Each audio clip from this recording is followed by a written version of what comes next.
Let's go. Let's do this. We're doing it. Woo! Woo! Woo! My back hurts.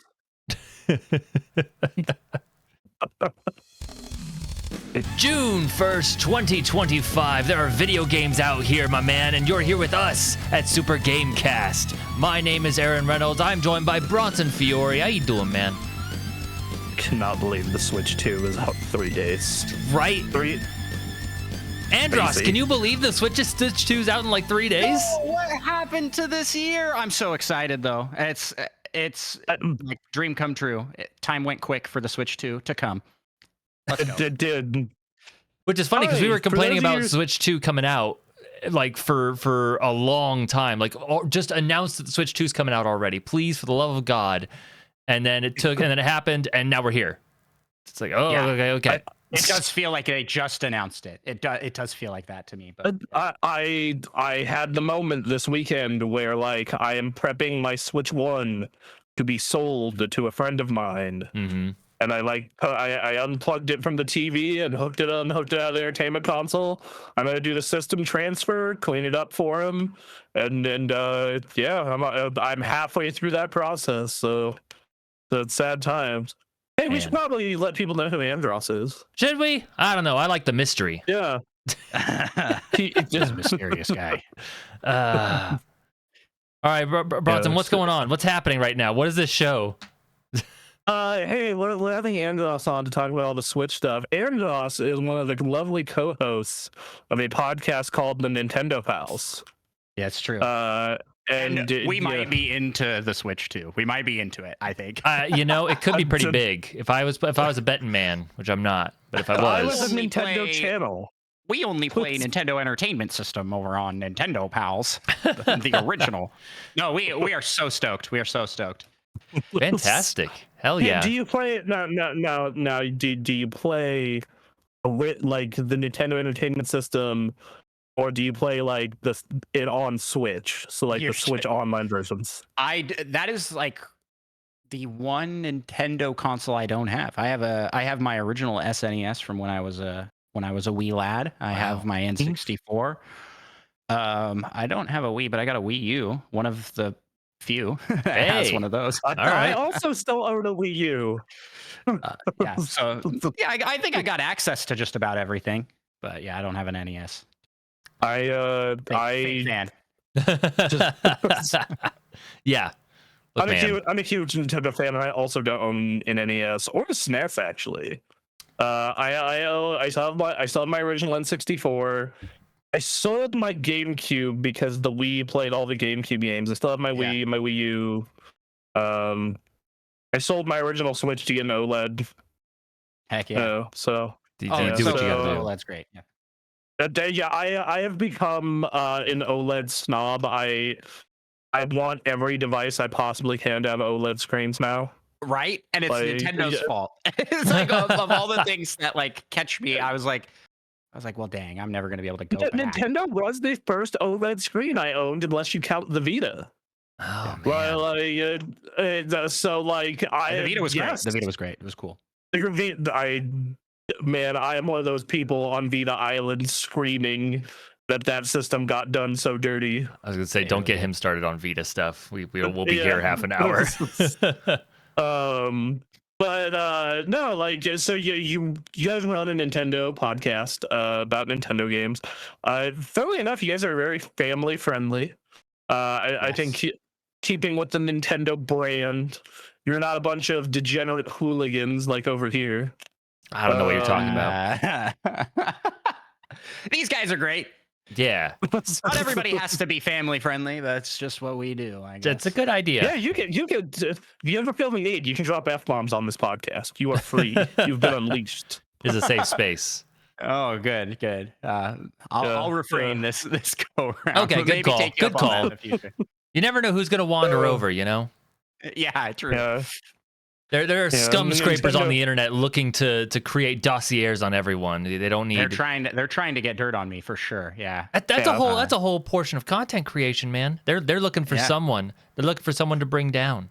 So no. I guess I'll also introduce that in addition to the Nintendo podcast, I run my own YouTube channel and content machine. That's just me.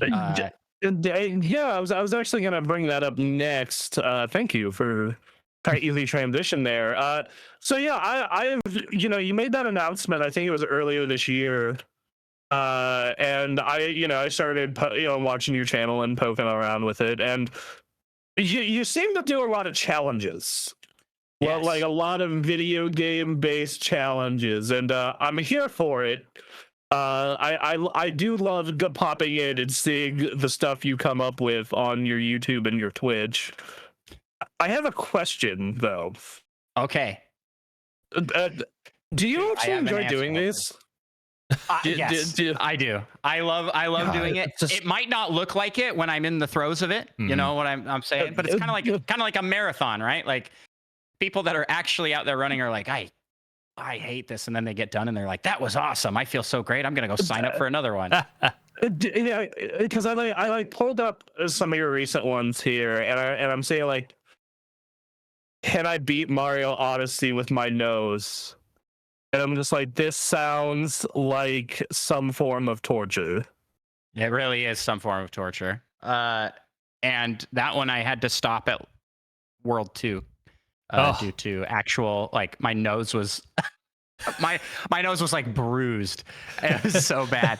I was like, okay, that's the last time I'm trying that one. But yeah, it was gotta build up those nose calluses.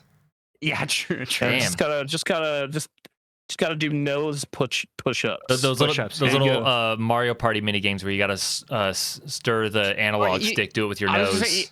They've got like that glove. I need to get like a glove for my nose. That's like, nose glove. Just like a plague doctor mask. Like, there you go. No, that's performance enhancing. Can't do that. That's against the rules. Yeah, that's a task. We can't have a tool assisted. Okay, no, damn. I really enjoy playing games the wrong way, and I think it's an entertaining thing to watch. I do enjoy playing games normally. I just don't stream that content. That's me time. That's for me. That's fair. I'll play a game. That's for the best. I was on a good clip there a long time ago where I was like streaming everything I played, and like. And it was a mistake. That's a mistake. Well, then you feel like you can't enjoy a game. Like you have to. Yeah, streaming is a different beast than just playing games. Yeah, you got to be entertained. Yep. You got to be on. Mm-hmm. Yeah, you got to keep the audience captivated. Whereas, like sometimes with a game, I just want to turn my brain off and just play the game. You know, it's like Yeah. So that's why that's. I think I'm at my best when I'm doing a gaming challenge. I think that's when I feel like I'm in the zone and can riff and do bits and be comedic while also having a good time playing a game. And it's given games that like died new life, you know? Like not a lot of people are playing Breath of the Wild and Tears of the Kingdom still. But I have like 1,000 hours in each. Just getting all the blood from the stone. Yeah. So if I ever do go absolutely bankrupt broke, I can enjoy just one game for forever. Yeah, exactly. Just under the overpass with the Switch and Breath of the Wild. Yeah, I'll be like, I don't have a house or anything, but I do have my Switch and Breath of the Wild, so I'm good. That's all you need. All right, well, right on. So I guess that we brought you on because we like you. You're a good dude, but we also brought you on because, I love popping to you guys' Discord and talking with people and chatting with you when I get the chance. And I love that I've been the countdown guy for your guys' Discord for the everybody looks forward to Bronson posting in the Discord which day it is. And he gets called out if he misses a day. I know. Of course. I had an internet outage and some other stuff going on in my personal life, so I missed a day this week. And just like 3 people were like, "What's happening?" Did they cancel it? Is the Switch not coming anymore? Oh God! See, when the next Nintendo. We could get another Metroid Prime 4. We're restarting development, actually, and we're gonna be great. Um, God. See, I hope that both these channels grow enough by the time the Switch 3 rolls around that like we are the internet countdown for the Switch 3. Heck yeah. That's squad goals right there. I like that positive thinking. You gotta manifest man. it. Yeah. I feel like with this kind of career field, you do have to like have you have to be almost like delusionally positive to keep going sometimes. So true. You need to be like right on the borderline of delusional. You can't be delusional. But also just enjoying it. Yeah. That too. Well, yes. But I also think that like I don't know. I've seen a lot of content creators I think are just straight delusional. I mean, yes. They seem like they're pretty popular. Maybe I used to see you. Maybe you just have to be Delulu. Maybe we just have to go crazy. Oh man. Yeah. That's the final one. That's the final hurdle that I don't want to cross in this journey is losing my mind. Man, selling your soul is one thing, but like going like into Mr. Beast mode where I feel like there is no soul there. I look into those eyes and I see darkness and I just don't want to be there. Man, totally. I don't think that's the answer for most people. I think that, but I do think that a lot of it is just like when I look at almost every successful creator, it's like, oh yeah, I was uploading to like viewers to like 300 to 1,000 for like a year, and then for 2 years it was like 1,000 to 5,000, and then for 4 years it was like 10,000. I thought it would be enough. 10 years later, hey, Sometimes that's just what happens. That's something that we were looking at a lot. Is just something comes along and things work out. The YouTube algorithm is a mysterious thing. And you just need to chug along and do your thing. And maybe something will happen, maybe something won't. Well, we were having one of those analytic discussions recently of a lot of looking at YouTube analytics and trying to game that system feels like the TikTok meme of the guy to just trying to summon the algorithm. I've seen that, yeah. Yup. Summon success. Right. Oh, man, that's funny. That's funny. Yeah. Agreed. Yeah, because like we'll like post a video and think like, oh, this is not gonna do well at all. That's great. Post a video that we think is gonna do bang numbers, and it just does nothing. Yep. Yeah. It's well, hopefully there's a lot to talk about with the Switch 2 launch. That you guys we can talk about. We got it. Yes. I've been in a content desert with nothing new to talk about on my podcast for months, so I'm very excited. Yeah, so because for a while there, we were basically an Xbox podcast because they kept having news stories come out. Mm-hmm. It was never good. And the joke that we said that we just started running with is just like, we are not an Xbox podcast. And then we'd be running like 5 Xbox news stories in a row. That's just what we do. Yep. Man, I think us and a lot of channels are about to become Switch Nintendo podcasts for a little bit here because they are the only game in town. Got some new stuff coming. I think it's really exciting what's happening right now. Yeah, so you guys both got pre-orders, right? Did you and Mike both manage to get pre-orders? I've got 3 pre-orders. Yeah. Hell yeah, dog. Yeah. Hell yeah. So one of those is for my co-host Mike. The other one is for me, and the other one is for the rest of my family. I get one, and they get one. I mean, I understand in your line of work. Look. Family one is family. This one's mine. So I've got 3 kids, and they are all Switch players. They all love Switch, and they are all stoked for the Switch 2 to come out. Sure. I kid you not, my youngest son, he's about to turn 4. He asks me to play Mario Party Jamboree every single day. Every single day. And he's like, can we play the new one? I'm like, buddy, it's not out yet. He's waiting for Mario Party Jamboree TV. The like. Switch 2 the camera Switch 2 version, yeah. Yes, yeah. And you know how the Switch has like its like news section when you first start it up. Yeah, So they see all the. You can't get away with it. I think this was planned. I think Nintendo knows what they're doing, putting commercials at the start of the startup screen, and the kids are going, "Oh, I want that, and I want that," and then they go to me, the parent. Yep. Like, yep. okay, My version of that was having Nintendo Power. So, yeah. I mean, this is like the modern equivalent of a Nintendo Power, where you get to see what's coming in new.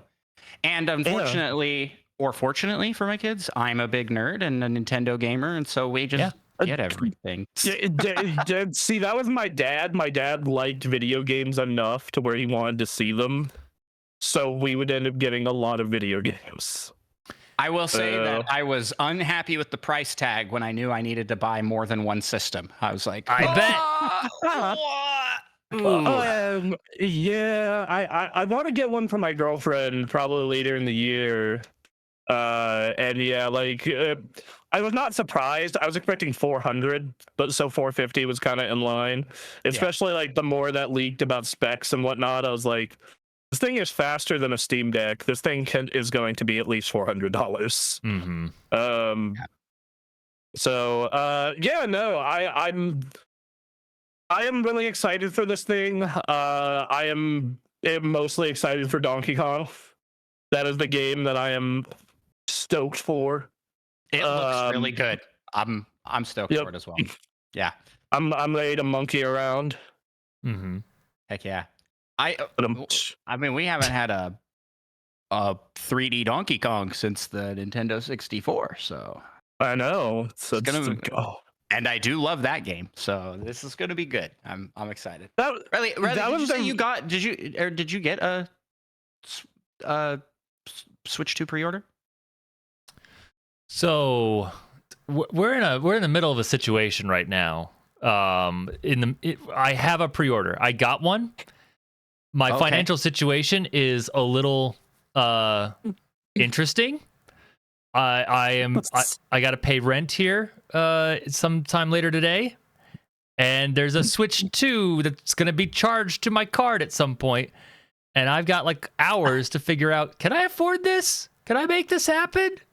Before I'm able to switch the pre-order to someone else who might want it.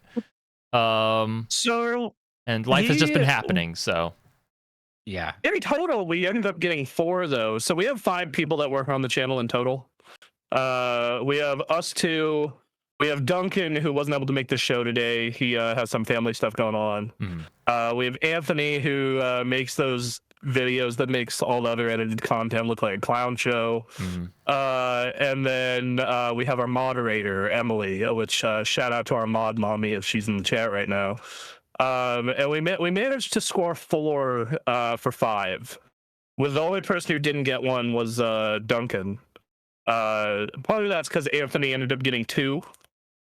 But so now we're like, okay, well, if we can shift errands over to Duncan, so yeah, we're figuring it out. But we got plenty of people who are getting the Switch 2, so we're going to be covering as much as we can. For sure. Heck yeah. Yeah. I do have a question for everyone here, though, because I just realized that. So we all signed up for that Nintendo, like, we'll email you when one is available, right? Yes. Did any of you get that email? No. Nope. I did not. No. Yeah, nope. Okay. I heard, and this was what was reported at a lot of news sites, is that they ran out of those pre-orders so fast. And so, and I guess they didn't inform anybody if they didn't get one or not. That was just a email me when they're ready, and they're never going to be ready because they don't have enough. I got an email like weeks later, like a week or 2 after I was supposed to get that one of, hey, like you can still get one. We're gonna try and send it out. I'm like, all right, thanks, I guess. So.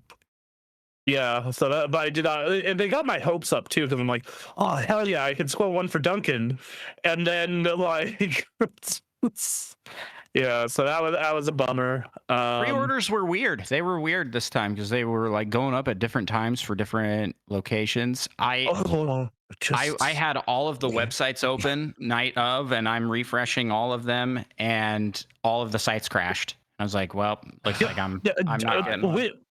We had a party where it was me, Duncan, Emily, and Anthony in this Discord being like, okay, here are all the links. Like, you can still see the channel, Switch 2 links.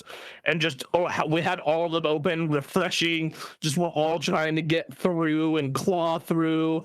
And I want to say the first one to get through, Anthony got through at Best Buy. And then I got through at Walmart. And then Anthony got through again at Best Buy.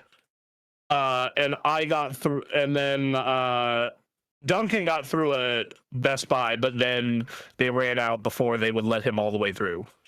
Oh, so terrible. See, I was live streaming at the time. I was in the middle of a wow, man, I don't even remember what I was playing.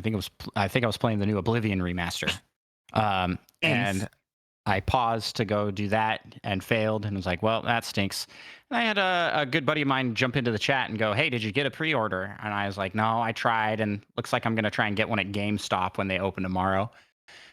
And he was like, they're up on Walmart right now. And I went in. This was 45 minutes after it went live. 45 minutes after I went in, and I was able to just order it normal through Walmart. It was so weird. I couldn't get it when it first launched. I guess people crashed the site and then gave up. I don't know. So I got a pre-order through Walmart, and the next day went and pre-ordered 2 more from GameStop. My preference was to get one from GameStop because then you can do the midnight release. You can guarantee you're playing it as soon as possible. Yep. So that was that. That's I my was plan. hoping for that. I was hoping for that for Best Buy, but it wasn't in the cards. So apparently, I am getting delivery by 9 a.m. for Walmart. That's what everyone's saying. Walmart has promised by 9 a.m. delivery. So I'm just like, okay, I'll believe you for now. I know it's not. It is so sketchy to me. I'm like, I don't know what I want. Like I was nervous. I'm like sitting here going like, okay, well, I'm going to be like, worst case scenario, I get it stolen and then it becomes a podcast story. Heck yeah, that's some great content right there. By the way, what's your address? No, I'm just kidding. Yeah.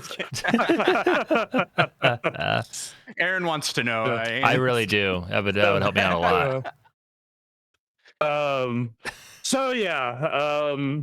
Anyway, are there games you're excited for at launch? I'm guessing Mario Kart, obviously. Yeah, a Mario Kart World, I think, is going to suck the first 24 hours of launch time out of me, other than sleeping. And then I am personally very, very excited for the Zelda upgrades, because those are day one. We get the 4K Breath of the Wild and Tears of the Kingdom. And those are free if you have the good version of NSO, right? Yep. So I'm getting those as part of that deal. I am looking forward to that Mario Party Jamboree. I think that comes in November for that. I thought it was July. Oh, is it July? I thought it was July. Yeah. Why did I say November? I meant July. It's the second month after. It's like we have this month's Mario Kart, and then it's Donkey Kong, and then it's that. That was. And I'm also very excited for Donkey Kong. So. Yeah. I'm on the fence on some third-party games. I'm like, maybe this is my time to jump into Cyberpunk. Maybe. Yeah. I don't know. I can say that I have played Cyberpunk on a Steam Deck, and it is a very good experience portably. So I can say that. I think that game is awesome. I can say nothing but good things about Cyberpunk. Okay. So I have played it already, so I have decided against picking it up, even though I almost did. I'm looking at the launch lineup, and I'm definitely going to be getting Mario Kart. I'm getting the bundle, and then that's the way to do it. Yeah, a good amount of money getting that bundle. Yeah, and then I'm excited to play Link's Awakening without frame rate drops. That's going to be a good time. Yeah. I'm excited. I am somewhat considering picking up Pokemon Scarlet for that exact reason, actually. Sure. Is like, oh, maybe I can play that game and not have it just run like trash. Is that getting an upgrade? Yeah, it's getting a free update. Is that day one? Yep. So here are the games. I didn't know that one was day one. I knew it was getting an up. I remember hearing it was getting an upgrade. So here are the games with like free day one updates. ARMS is getting FPS update, HDR support, and higher res. Big Brain Academy is getting a party mode. Toad's Treasure Tracker is getting 4K mode and better image quality and HDR. Clubhouse Games is getting a 4-player support. Game Builder Garage is getting a 4K mode. New Mario Bros. Deluxe U is getting visuals optimized, which is a 4K mode. Pokemon is getting a 4K mode and higher FPS improvements. So it'll be the normal FPS. Right, yeah. It'll, up to the 30 that it should have been. Yeah, it'll be, man, maybe they'll get it to 60. A nice thought. Hopefully. I have so little faith in the Pokemon company at this point. Yep. I'm a Pokemon fan, by the way. I do love Huge. Pokemon, and I loved Scarlet and Violet, but yeah, they are not the best developers.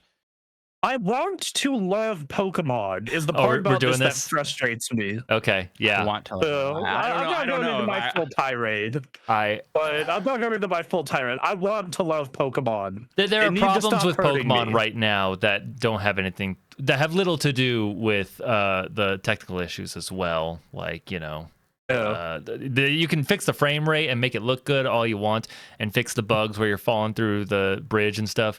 It still doesn't change the gym, challenging a gym where I've got to kick a ball into a hole and then then do the thing. Like, what are we doing, man? That's nothing on the one where you're like pushing buttons like a DDR game, but it's like so easy that it's basically just a cutscene, like a button. Oh my gosh, that made me legit angry to play.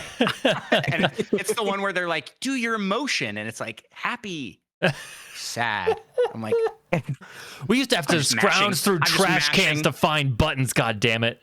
That was how we used to do it. Yeah. See, I've been really in the mood to play a Pokemon game, and I've just been hoping that they're going to bring Silver to Nintendo Switch Online.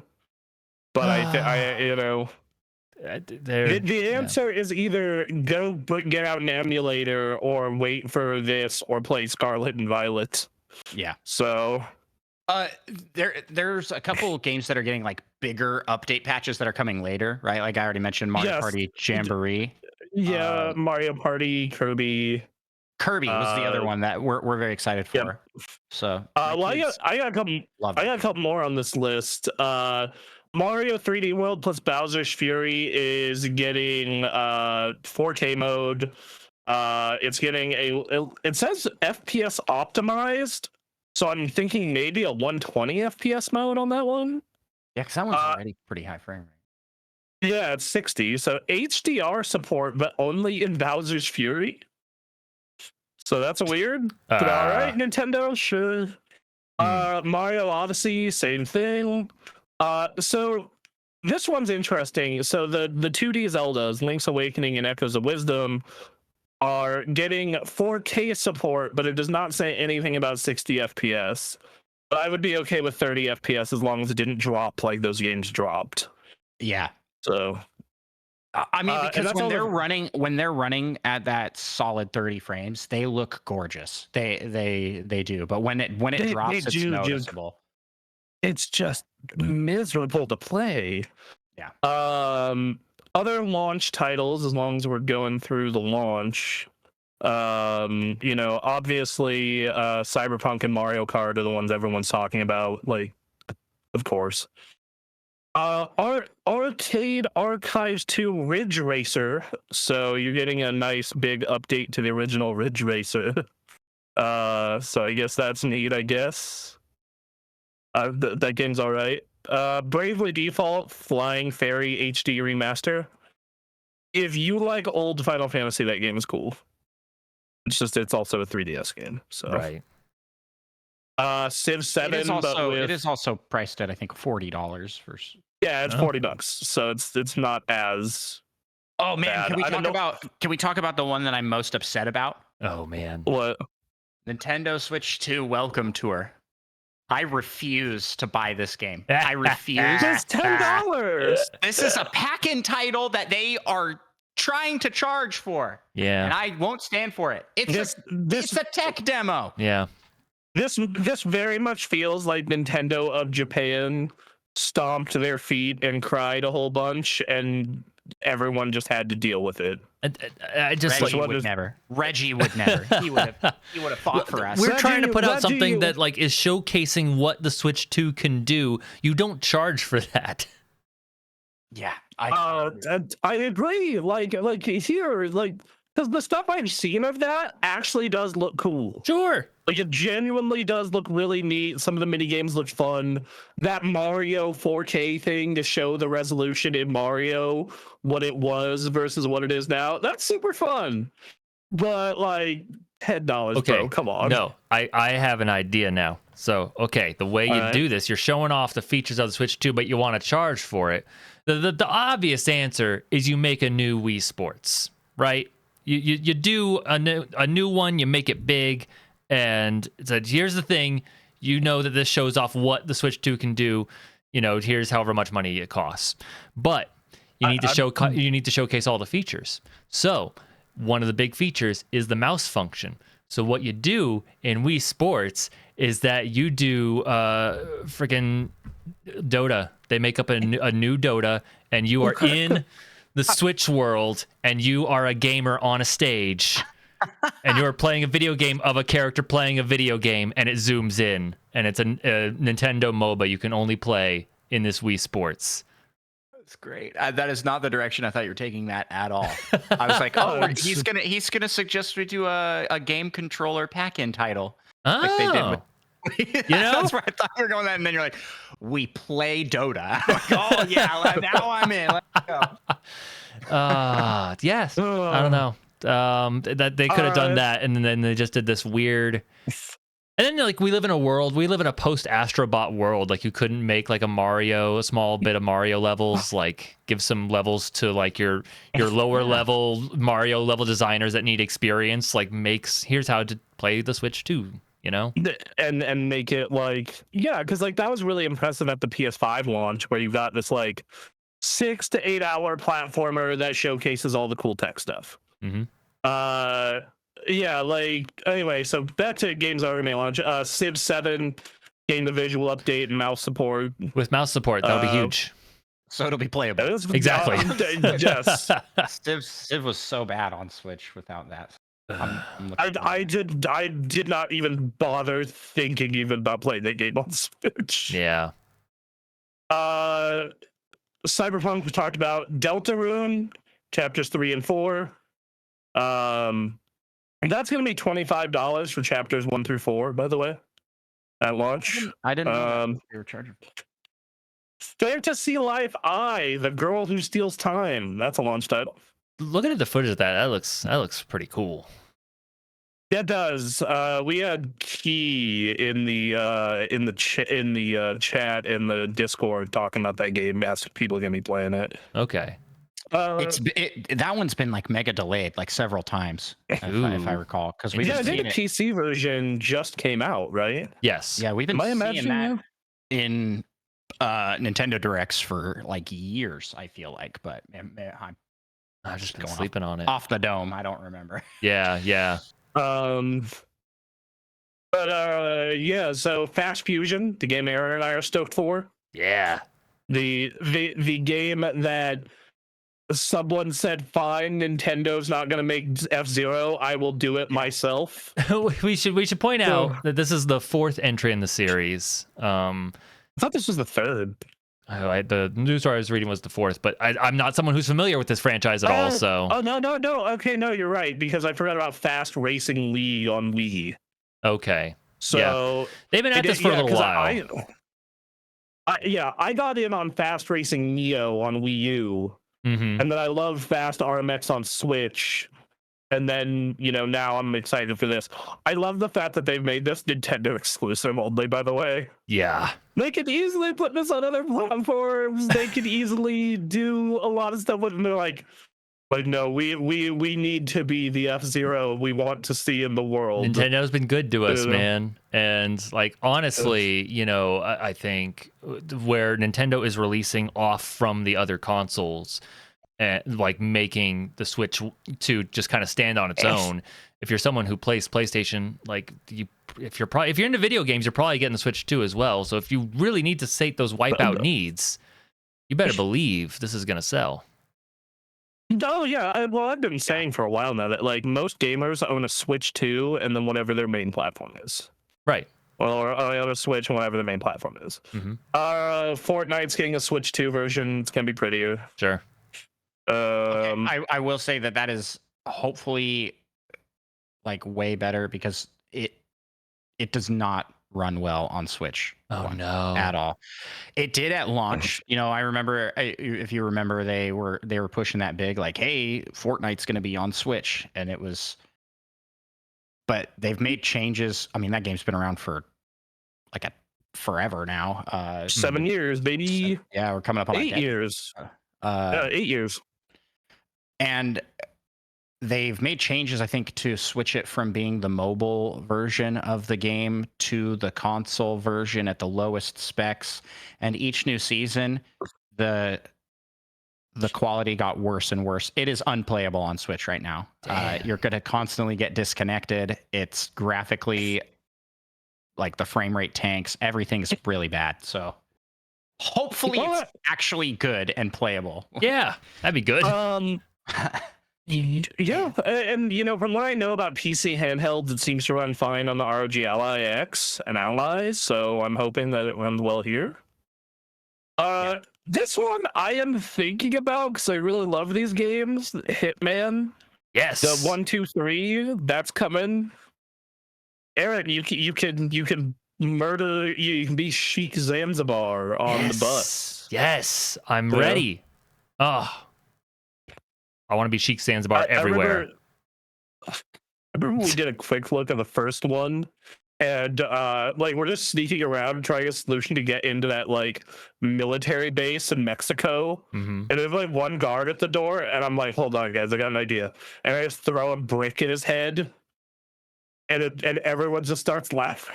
Yeah. And we look, man, you can figure it out.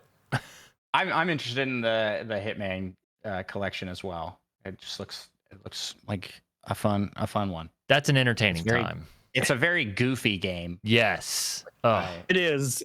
I only own 1 and 2. I actually never got around to 3, so this actually might be a good to do that. Yeah. Hogwarts Legacy. Sure. And they're actually doing a thing where if you already own it, you can upgrade from Switch 1 for only $10. Oh, I didn't see that. Okay, sweet. $10 upgrade fee. That game was like at its low. It was like $10 on Switch, so you could get this version for. Oh man! I mean, if you went in and snagged it at any point, and it was great. I played through the entire game on Switch, and they put a lot of effort into that Switch port. It was nowhere near as good as the PS5 version, but like right. I was very impressed at the amount of love and care that went into that Switch port. Yeah. They really didn't skimp on that. They made it a good port. Yeah, they did everything they could. Kunitsugami, Path of the Goddess. That's that Capcom RTS new IP thing last year. That game is really cool, and I think it would really benefit from mouse support because of like the unit stuff that it has in it. Aaron, do you remember Blade Legend and how it played? Yeah. Very similar. Okay. Very similar. Okay. So yeah. Hey, Breath of the Wild Switch 2 edition. Either free with your online membership or a $10 upgrade. All right. Yep. Tears of the Kingdom, same thing. We know about Mario Kart, Welcome Tour. Interesting one. Nobunaga's Ambition in Awakening. Uh-huh. Yeah. So it's I want to say this is an RTS game. It's turn-based strategy games that have been around in Japan since the 80s. And you choose a daimyo during Japan's Warring States period, and you want to take over more regions. So this next one is a game I'm genuinely super excited for, Puyo Puyo Tetris 2S. I loved the first Puyo Puyo Tetris. If you think Mario Party is a game that will get everyone in your house to hate you, you have not played Puyo Puyo Tetris. Uh-huh. I do like Puyo. It is a game. Sorry, what? I do love me some Puyo Puyo Tetris. It's so good, dude. It's so. I remember we did back at the old website. Me, Ray, and Brandon did a video on this, and I have never seen people yell louder or get more mad during a quick look. Oh god. Yeah, because it swaps between Tetris and then Puyo Puyo, and like you would be in the middle, you'd be doing great in a Tetris run, and then you would like right as it switches, it goes back to Puyo Puyo, and then immediately you're dicking someone over, and it's just hilarious. The next one is Rune Factory Guardians of Azuma. Eric, you might want to look into this one. So it is a fantasy RPG, but it also has like a chill social farming simulator in it. Really? This is also on PC, to be fair. But yeah, so it's basically like Harvest Moon with a fantasy RPG attached to it. Huh. Okay. And it has cute anime people. Sure. Always a plus. If you are in Japan, you are getting a game called Shine Post Be Your Idol. Okay. Hell yeah. Good for everyone. It is based on the Shine Post manga anime. Be Your Idol is a management simulation where you act as the new manager of an idol office, auditioning young women to see if they could be the J-pop stars of the future. You know, I thought we were getting. Are we getting a U.S. release of that? No, you will have to import this from Japan. Boo. Oh, really? For some reason, I thought that we were getting some sort of game like this, but. We already do manager games over here. We're playing sports managing all the time. Why can't I manage my idols? Yeah, why can't I not manage my J-pop girls? There's an audience here, man. Whatever. I will say reading that made me feel like I should have that eShop music behind me. Sure. Sonic X Shadows Generation. Yeah. I'm a sucker for platformers on a handheld. I'm actually thinking about that one. Sure. Yeah. Split Fiction. Right. I don't want to get the Switch version of that game, but Aaron, I do want to play it with you at some point. We do need to play it at some point. I don't know how we're gonna do it. We gotta make some time. Yeah. And then I always want to do a hangout thing for my birthday. If we can't get enough people for Halo, you and I should just do Split Fiction. I'd be fine with that. We'll do a Split Fiction stream. Yeah. I like it. All right. Street Fighter 6. This will be interesting. And I'm curious to see, like, it runs great on Steam Deck except for World Tour, so I assume that it'll run well on a Switch too. Mm-hmm. Yeah, I love Street Fighter 6. I'm competing in it in Evo this year, so Nice. I might get the Switch version just to see how it looks and runs. I'm very curious how the World Tour will run with that, because the Switch tends to run with a younger audience, probably not into the super competitive aspect of fighting games, but there's this World Tour to do that you can spend a lot of time in if you wish, and hopefully it runs well. Yeah, I actually got caught up with a friend recently who has 100% in World Tour, but has barely touched the other stuff in the game. Yep. He's done World Tour and Avatar battles. It's super funny to me. Like, all right. I mean, like it's again, if you're looking for fighting games have always had this issue of like there are people who are just not interested. They're just not going to play the competitive aspect of fighting games. So, Mortal Kombat, I think, has had the right idea for a long time now, where you just create a cinematic experience that gets you trying a bunch of characters.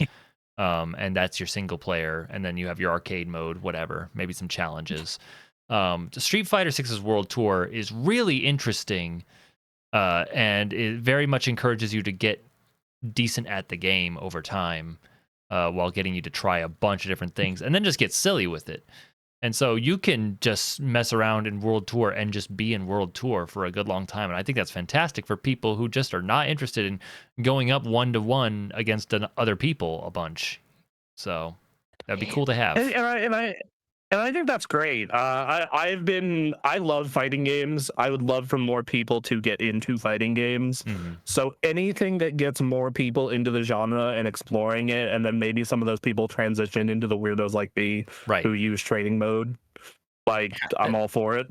That's the thing I will say about World Tour, because I wasn't able to beat World Tour because I wasn't good enough, and I wasn't going to sit there and try and figure it out. And so, like, you run the risk. But so here's the trade-off for these fighting game single-player modes is that Mortal Kombat's this cinematic experience. You can get through it, but you're still like scrub level if you try to switch over to multiplayer.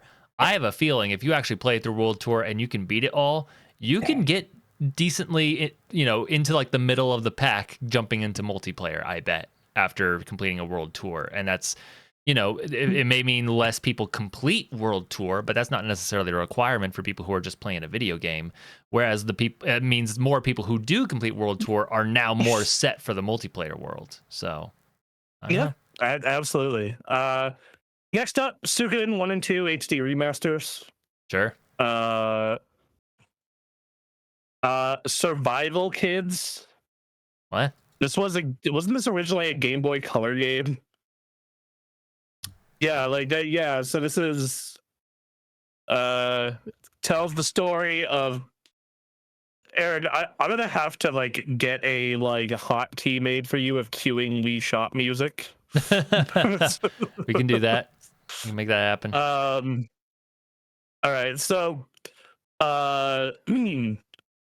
Survival Kids tells the story of 4 children who follow a treasure map and end up stranded on a desert island. They have to work together to gather resources and solve puzzles to get off the island.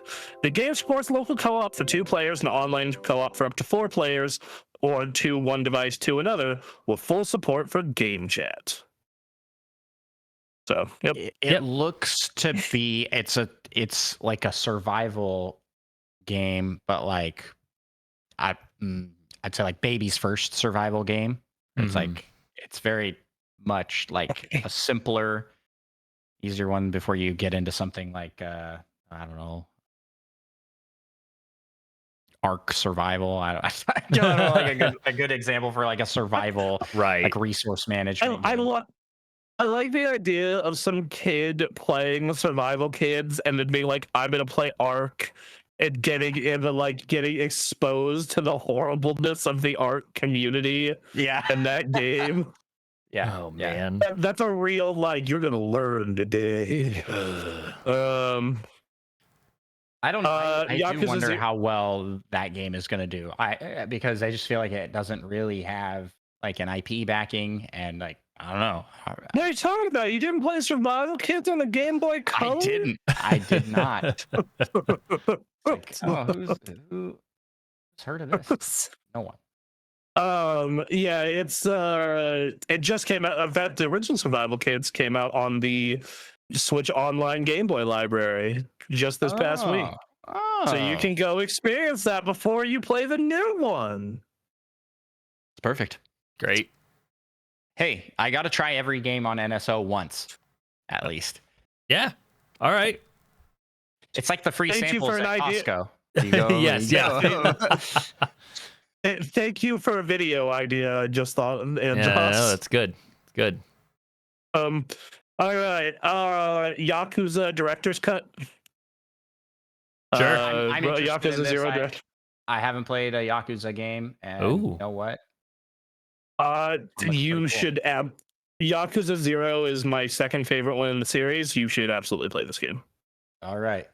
There you go. Glowing recommendation. Yep, love it. Big fan. I do recommend playing it in Japanese with subtitles in this case. But if I start with it dubbed, I won't know that it's better elsewhere. Exactly. Live in ignorance. That's exactly how I enjoy anime. Yeah. You're right. It's just that the English voice actor for Kiryu, even without the context of the Japanese, is not great. He's passable. He's passable. He does all right. Okay. It's no Oblivion remaster level dialogue while I'm here. All right. GameCube classics are coming out at launch. We are getting F-Zero GX. Nice. So good. Aaron, we are getting a lot of future racing for launch. Oh man, I hope Fast Fusion blows up. I hope people play F-Zero and enjoy it. And man, anyway. I've been in there's two Nintendo franchises that I sit here every time we talk about Nintendo that I want to come back. I want a new F-Zero and I want a new Punch Out and I want them now. Yeah. It's been a long time since we got a Punch Out game. That last Punch Out was good. I think it was 09. Yeah, it was 09. That thing was sick. That's nuts. Even like a simple one like they did for the 09 one. It's like that's not a it doesn't need to be game. It doesn't need to be a big project. Like just, man, go get Mike Tyson. What's he doing? Get Mike Tyson back in. I don't think that's a great idea, but he voice acts in the new one. Oh man, that'd be awesome. Oh. Listen, you beat me once. Okay, so you can't beat me again. Sick my tiger on you. Oh yes, and that's part of the fight. You make the tiger part of the boss fight. Yeah, I'm just saying, man.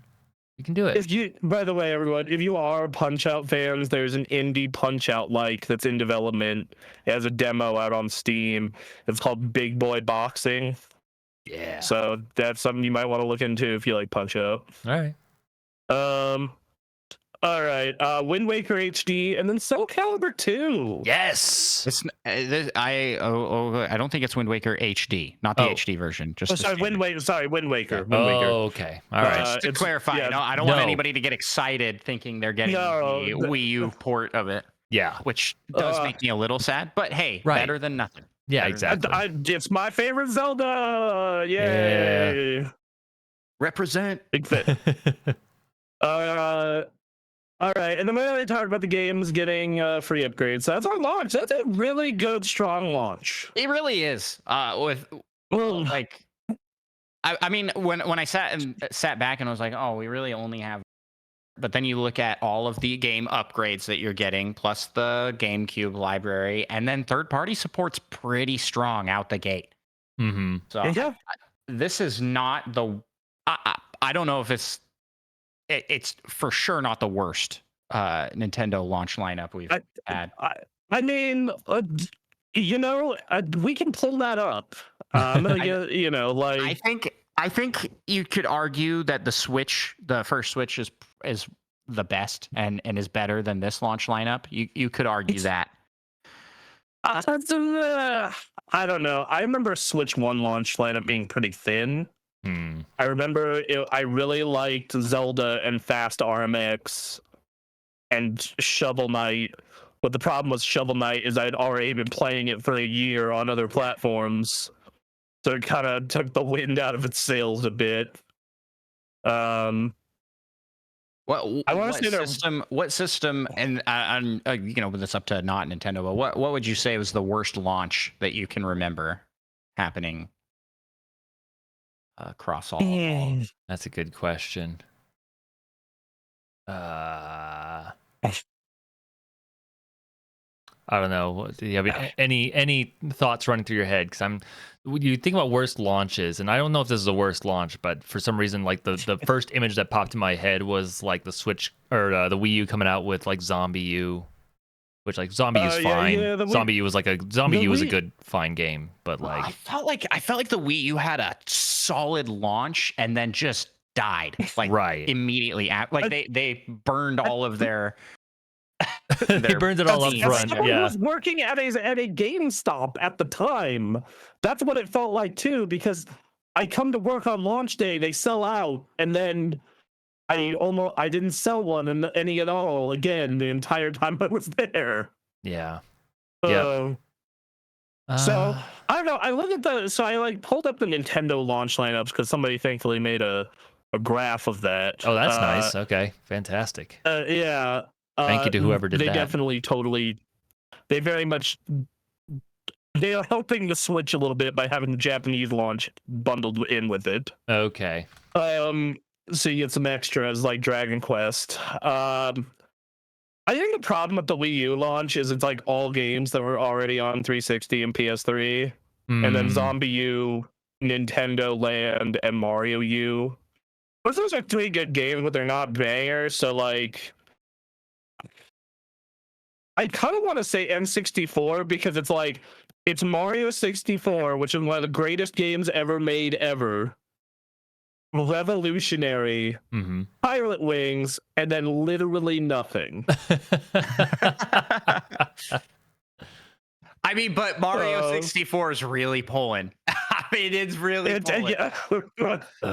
Like Mario 64, like I feel like the business meeting there was Nintendo. Like Nintendo just like shows Mario 64, and then someone going like, anything else? Like, what do you mean? Why? This is Mario 64. Dude, Super Nintendo had a killer launch lineup. Yeah, you F-Zero, Radius 3, which is like one of my favorite games on the SNES. Pilot Wings, SimCity, and Super Mario World at launch. God, that's like that is a that's stacked. GameCube was pretty good. Wave Race, Rogue Leader, Luigi's Mansion, Tony Hawk 3. The problem with Super Monkey Ball, the problem with GameCube is they needed a couple extra weeks for Smash and Pikmin. If Melee and Pikmin were at launch and not 3 weeks after, I think you'd be talking about the GameCube launch like it's one of the best launches of all time. Yeah. And that's kind of in the launch window within that like first month or so. But yeah, I hate that term is a thing. I hate it so much. I agree. I think we gotta cut off at this is coming out day 1, and then everything after that is like there's the early life, and then I don't know. Yeah. I was gonna talk shit about the PS1 launch, but it had Ridge Racer and the first Soul Calibur. Huh? And I was like, never mind. Yeah. Yeah, like I had I even think the Wii launch was pretty okay. I think the Wii launch is probably like it's kind of a 50-50 split here because you have some cool stuff like of course Wii Sports and Twilight Princess. And I think the novelty helped certain games like Trauma Team and Elebits. Yeah. Well, they've got Wii Play in there, WarioWare, Red Steel, were all like big. Oh, I just realized I know what the worst console launch is. Okay. At least for Nintendo, because I forgot about handhelds for a second, and I'm like, the 3DS lineup was horrible at launch. Okay. It was so bad. You are so right. That was bad. I'm trying to remember what even was out. It was Nintendogs plus Cats. All right. It was Rayman 3D. Okay. It was. If you were in Japan, you got the new Professor Layton, but no one else would got it, so I'm not counting that. It was a horrible Steel Diver game. A Pilot Wings game that was good, but it was about a 3-hour tech demo. Yeah, and then and that was it. That was the launch. It also did have the like pack-in Street Fighter. The pack-in. Oh yeah, that's the stuff, pack-in software. Which is like the QR. There was that like QR games, Face Fighter, and Yep. Street Pass, like the very first Street Pass, yeah, Street. Oh, I forgot Street Fighter is 4, but like none of these are like, especially Street Fighter 4 at that point was. No, this is 3 years old. This is for sure the worst for Nintendo. Yeah, like. But Nintendo's fans were real excited, I think. Yeah, like, they were. They probably were. Man, it's a shame they couldn't get Ocarina out for launch because I loved the 3DS port of Ocarina of Time. It's really good. That was actually. That game was genuinely really great for Majora's Mask, but I like that. I like the 3DS version. What was your problem with 3DS version of Majora's Mask? I think they changed some things that are like to make the game easier that kind of take away from the overall experience of the game. And that's so you could argue that the original is better in that case, whereas like the Ocarina of Time one is just straight better in every way. It's just a graphical enhancement of the original game. They didn't make any major changes. Right. They made it easier. Like they made the water temple significantly easier. That is true. That is true. But no one's gonna have any problems with that. I don't think the 3DS port of Majora's Mask is bad by any means, but I think you could argue that the original is like a better experience for what it was, because it's trying.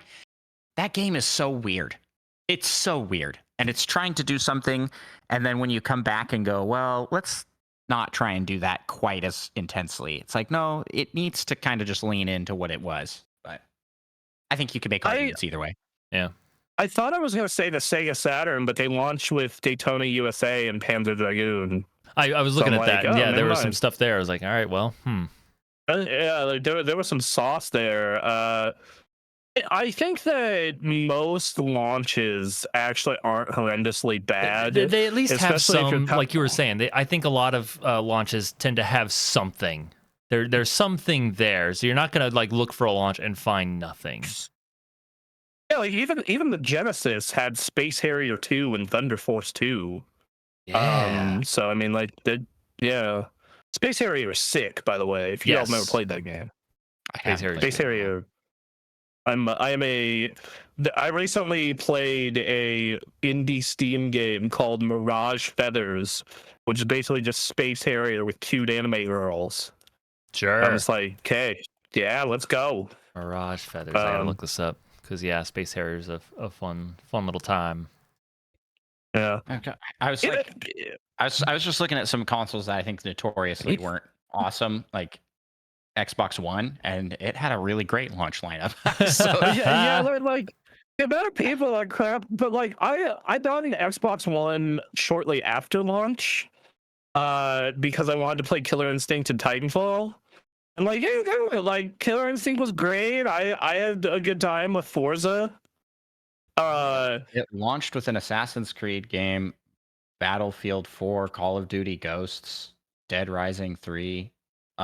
Several like Forza, FIFA, Dead Rising 3 and Battlefield 4. It's good games. Like I enjoyed those. I know a lot of people talk a lot of smack about the PS3 launch, but that one's alright too. Resistance 3 was a good game.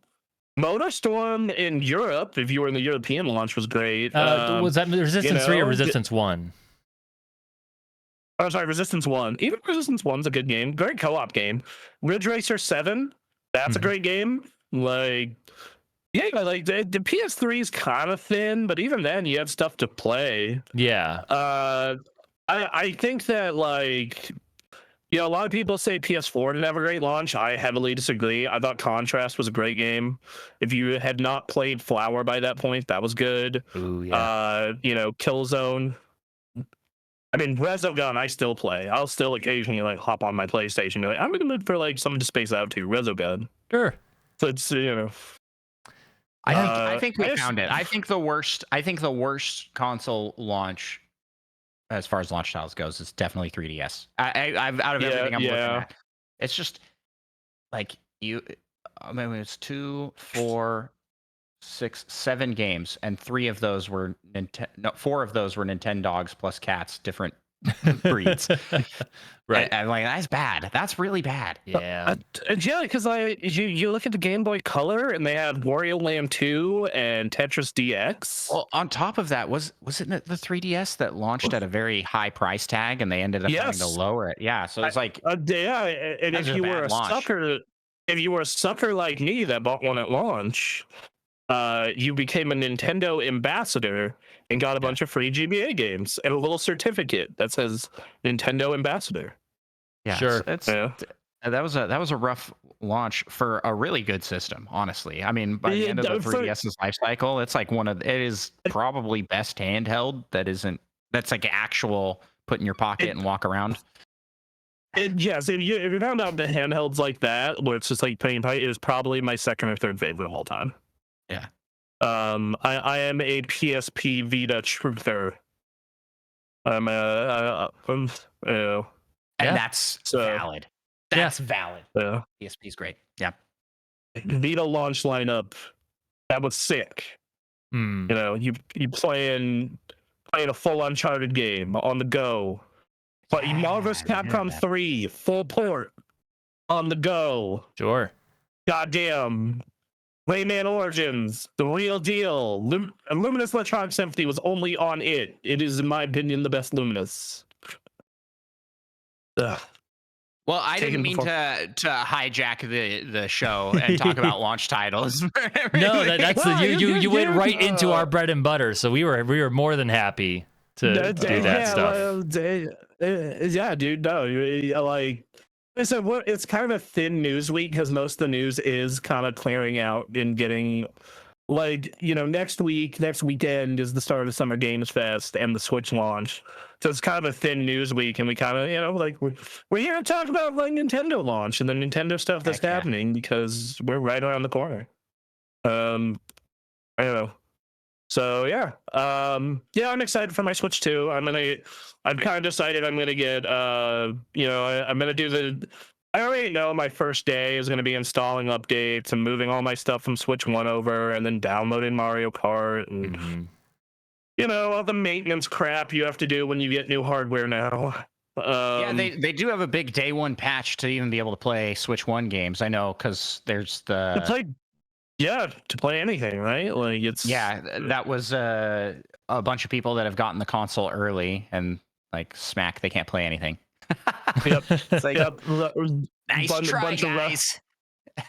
Bunch of Russian YouTubers got the system early, and then we're like, crap. Well, at least we'll show the system. Yep. Apparently, it's a lot more comfortable, is what I'm hearing, which is good because that's actually kind of one of the biggest reasons I moved to Steam Deck is just using the Switch OLED started to hurt my hands. Oh yeah, I have this Satisfy Zen Grip, and I have to play with this in handheld. So that looks fantastic. Gives it like actual controller grips. Yeah. Okay. This is how you know we're getting old. Look, no, like, but it's bad controller ergonomics. Like, oh man, I mean, what are you supposed to hold on to? It's ridiculous. This is horrible. Yeah, it's terrible. Like, I'm sorry. Definitely, like I agree because hold on, we've had this fight over controller ergonomics between the DualShock 3 and the Xbox controller that eventually took over, but this is just a mess. Because like this just does not feel good, and this is like the best one I found so far for me. It's like that or this. Yeah. I don't know. It's not a good time. Yeah. Oh well. But then yeah, the day after though, hey, Mario Kart all day, every day. Mario Kart all weekend, really. Yes. Okay. All right. You're sound. Yeah. Yeah. Let's do it. All right. So yeah. Anyway.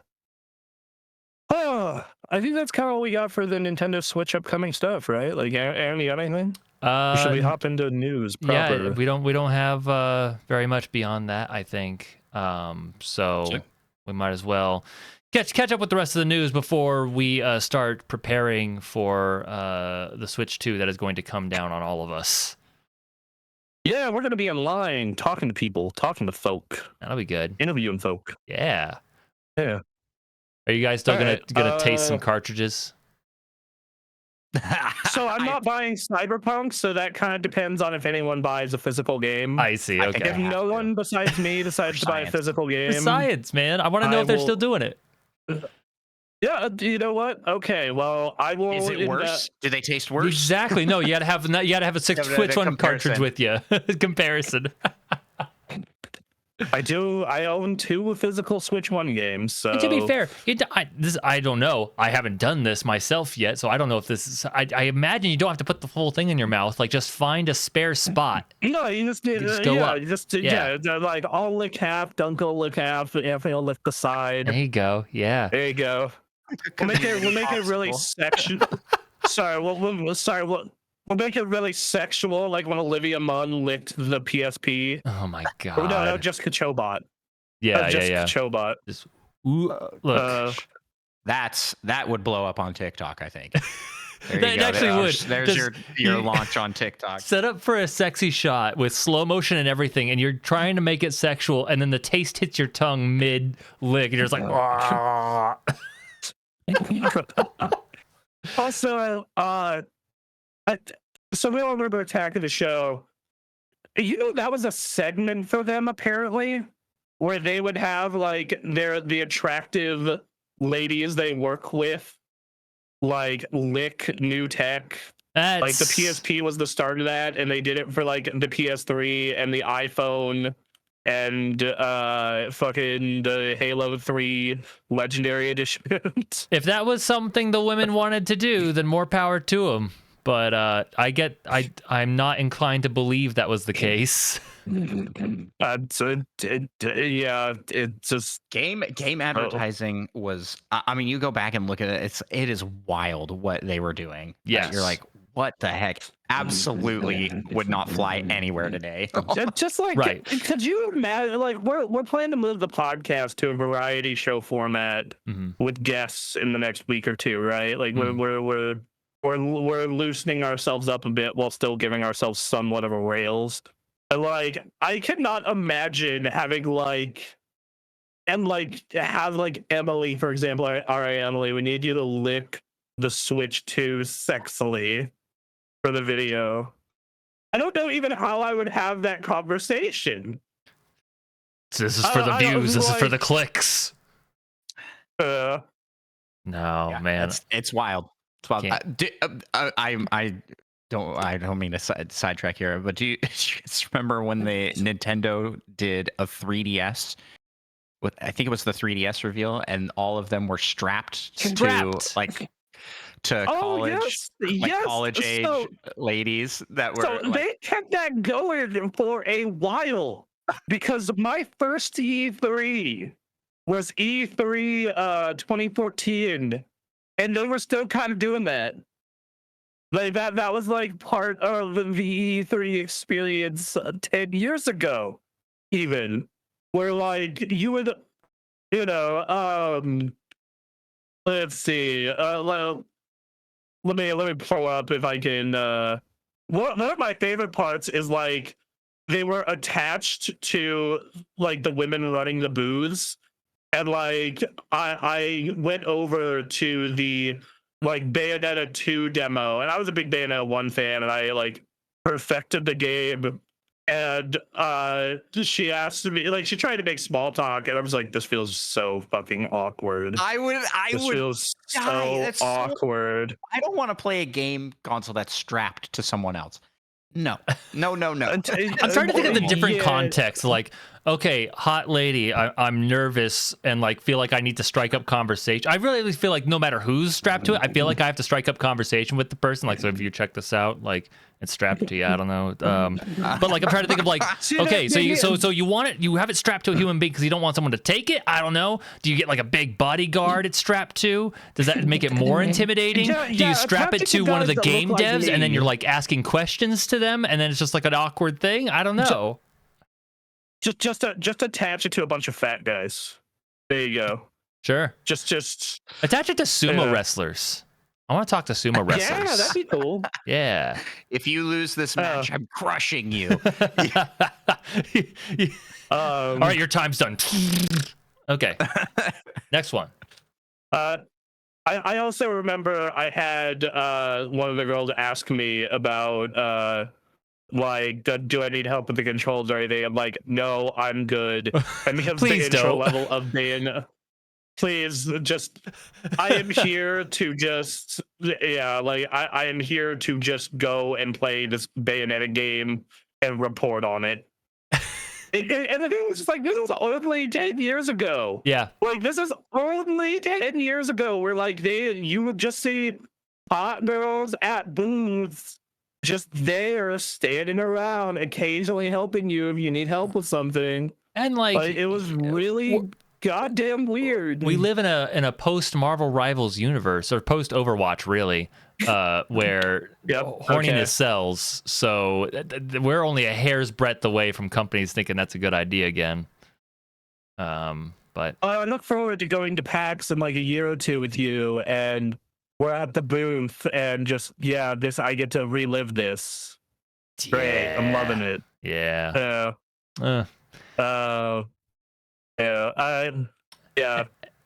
Anyway, do you want to try and bust through this news that we got here? I will say I did like how the Atlas booth, instead of sexting women, had Teddy. Yes, they said huge guy improvement. In a Teddy costume from Persona 4. Love it. I want a big, colorful bear.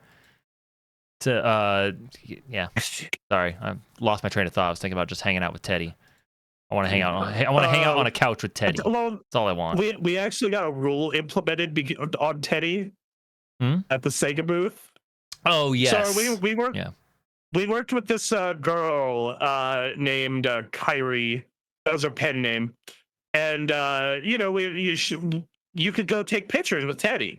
You go check out all the Atlas games, and then you would go and you'd go take a picture of Teddy, and her picture was her kissing Teddy, but it left a lipstick mark on the costume. Yep.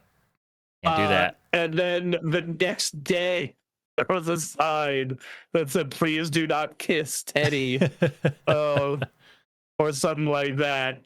I hung out at the Atlas booth a lot that year because I was playing Persona 4 Ultimax and dancing all night. It's all, what else you need? Anytime that I had downtime that year, I went to, and they were right next to each other, so it was really convenient. Anytime I had downtime, I went to the Atlas booth or the Nintendo booth to play Smash 4 or play Persona 4 Ultimax. Yeah. Yeah. Good time. Anyway, Oh man. All right. I'm looking at this first news story here. I'm like, man, I want to live in the Nintendo world. What if we joined the Nintendo show and just talked about Nintendo things instead of industry stuff? Because man, we're doing this. All right. Yeah. What? 2 co-hosts. Okay. Well, actually 3 co-hosts, a video editor, and a mod. Can you support that? All right, I know it. We're joking. We're joking. I just saw the terror in his face. Oh, were you? I thought you were talking to Aaron, not me. I was no. I don't know if he supports that.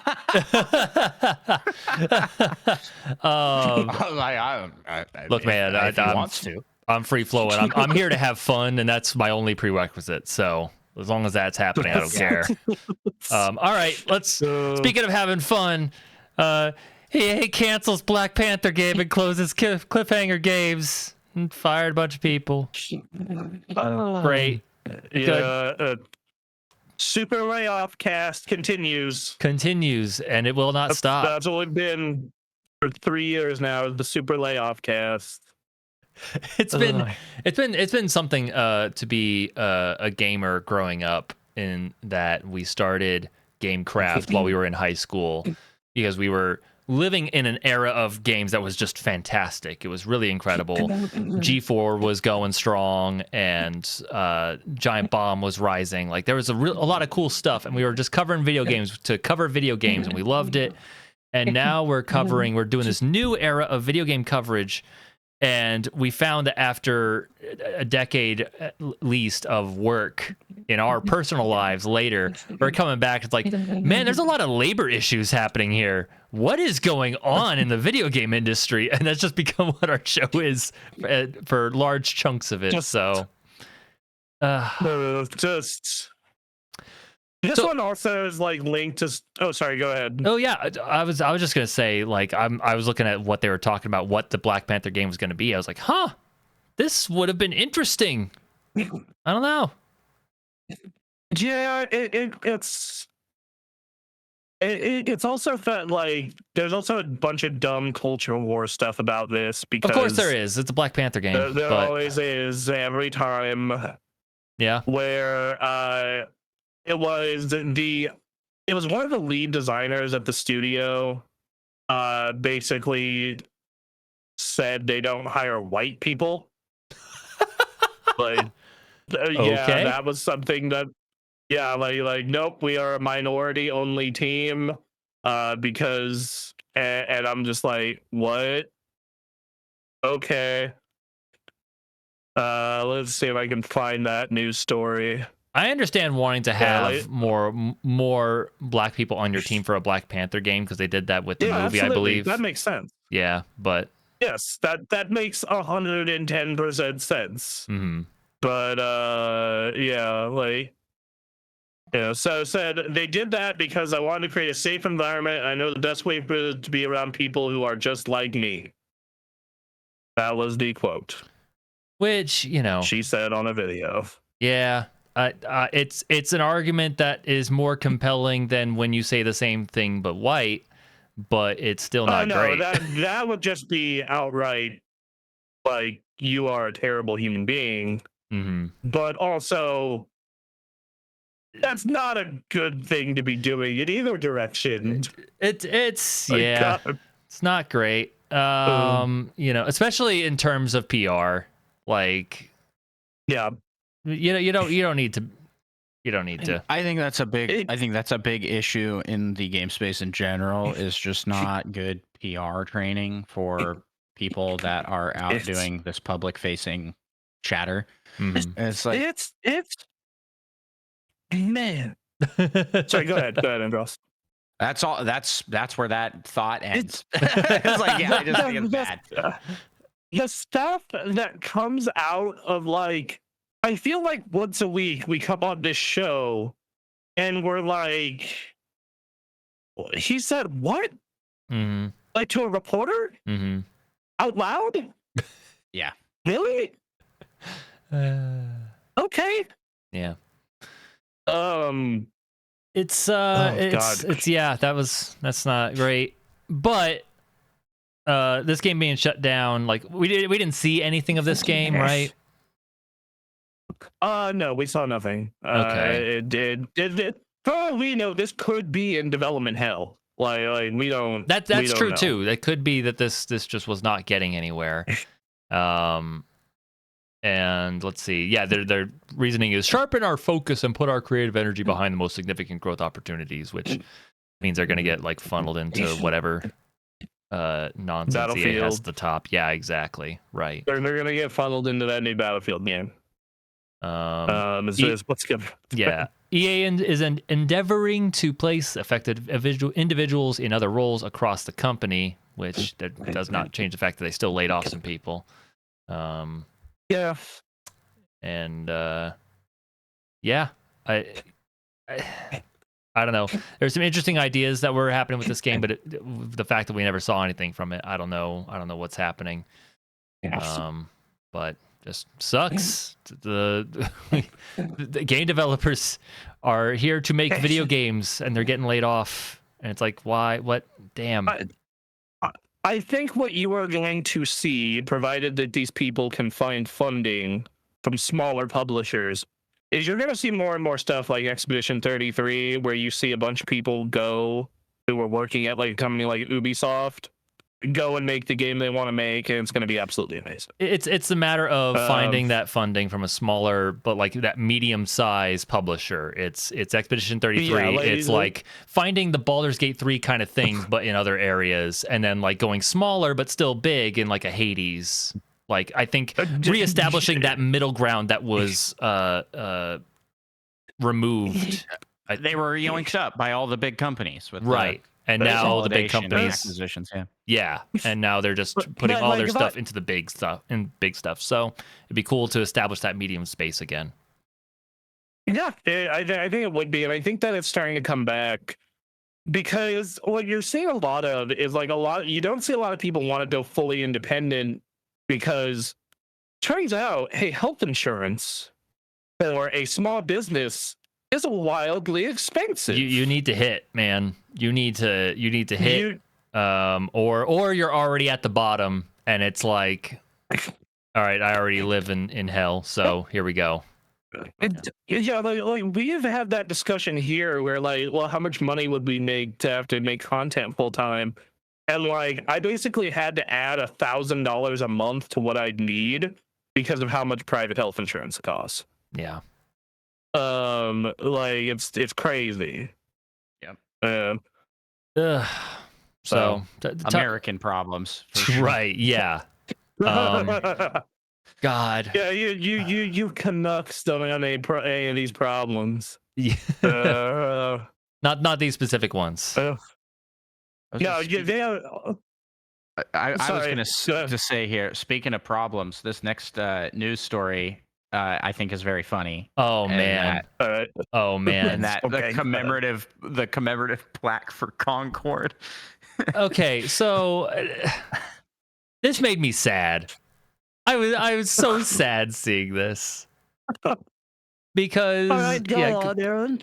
We can go ahead and read the news story itself. We'll sum up what the news story is. It seems please go ahead. It seems Chelsea Grace here helped work on the game and got a plaque for it, and then Concord happened. It came and went, and now she's selling it at a Goodwill. It's up for auction, rather. Do we know what the price is at right now? Because if it's low, I want it. No, it's up in the thousands. So yeah, it's like 2,800. That's video game history right there. I'm trying to find the auction itself. Hold on, let me see if I can get the Goodwill auction site up. Yeah. But get the current numbers.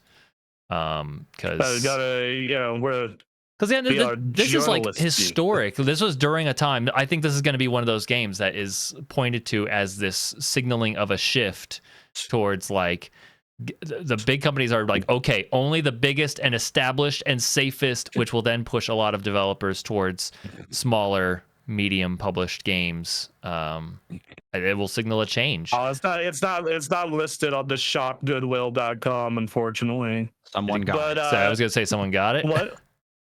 Maybe someone got it. I don't see any updates at the time of the screenshot. They had 5 days and 11 hours left. So then, yeah, this is probably still going somewhere. I just can't find it. Okay. But like this is going to be shown up along with Avengers and Gotham Knights and Suicide Squad. Yeah, like we fell into the Avengers trap. We did. Well, the wild thing is here, everyone was saying like a thing like Concord failing. They're like, okay, we're only going to use established IP, but that's not working either, right? Right. As probably with Suicide Squad and Avengers, it's like, yeah, they just can't figure out how to get any of these games. They got to make a hit. So the item has been removed. Okay. The item has been removed. Just removed. It ended the 30th at 11 a.m. All right. So I'm guessing they just pulled it because they didn't want the press. So yeah. I think. Well, okay. I don't know. Yeah. I just. Well, so It's kind of the Barbie situation where I feel like Marvel Rivals came out and there's a massive success. Like, wow, Marvel's doing really well. It's like, no, you guys got good developers to make a good video game. That's really all it takes. That's not to say that that's easy, but like, it's not an IP thing necessarily. It's like you look at Concord, and I remember the PlayStation Showcase. They showed Concord and Marvel Rivals back to back, and Marvel Rivals looked so much better. Yeah, and I was like, and so does the living chooses what goes in these showcases. Why would they did this to themselves? I do not know. Yeah, It's Sony has a big problem with overhyping small projects like they did with No Man's Sky. It's like this wasn't supposed to be a huge like it was a small team. It was really an indie game. right. And if it had been pitched as an indie game, that opening reception of it would have been way better than what happened. And I think Concord's the same way, but they were trying to turn a small studio's game into a big new IP. Well, it didn't help that like people within they spent so much money on it. Oh, And that they too, spent, yeah. Like, between buying the studio and making the game, I think the budget was like over $200 million. Yeah, and it's like you're not making that back. Oh yeah, okay, hold on. 400 million total between buying the studio, putting out the game, marketing the game, like total. Yeah, it was a total of 400 million. That's crazy. There was a lot going on there. The people inside thought, some people at least inside were like pitching it as the next Star Wars, and like just were insulated from proper criticism on the outside. It was, the hero shooter that didn't really differentiate itself in any way. A big one for me was that its art style was strange. It was cohesive, but it was, to me, and I'm this is a real insult to an artist. I'm trying not to be brutal about it, but it's an art style that how like people were using AI to make like live action Avengers in the 70s, and it would just create this weird like costume. It felt like a weird AI kind of creation, it just in terms of design. Where it didn't really feel appealing, but that I saw some like consistency. And then for me personally, no one else but me seems to want to talk about it. I don't know if this is a real thing or not. Something similar is happening in MMO Palia, which I tried to download and play a little bit earlier, and I just couldn't do it. My girlfriend loves that game. She plays it to death. Yeah, it's it's good at what it does, but I can't play it because it is horrendously green and purple. It is just green and purple all over the screen, and I can't stare at it for very long. And you look at this box art here for Concord, and it's like this vibrant blue and red. This is extremely my thing. I love these colors that are on this case and this disc. That is not what the game looks like inside. Inside, it is coral and teal all over the place, and it's hard to look at. I think for me, it's like I didn't mind the color palette of the game as much as it was. I think almost all of the characters looked horrible. I did not enjoy the look of any of that roster. I remember when I saw the Concord roster, I thought like, yeah, two of these guys look all right. Well, like, it's this weird place where we had the Marvel show that we did, and we had this fight. Me and Margot, we were having this fight of like who's at the bottom, the Hulk movie or Thor 2, because Thor 2 was boring and the first Hulk movie was just bad, and we eventually came down on like Hulk is more interesting because it's bad, whereas boring is the worst thing you can be. And I look at Concord and it's like I can't say it's boring, but it's not exactly making an impression on me either. I find it hard to define it as bad, but it's just like, I can tell you this is not hitting for me. You're going for something, it's not hitting. And I think like gameplay wise, it like pulled a lot from Call of Duty and Destiny PvP without being interesting as either of those things. But I remember like seeing that gameplay and trying that beta and being like, it seems fine. That's the thing. You gotta stand out. And the ways they chose to stand out, I don't think were interesting to very many people.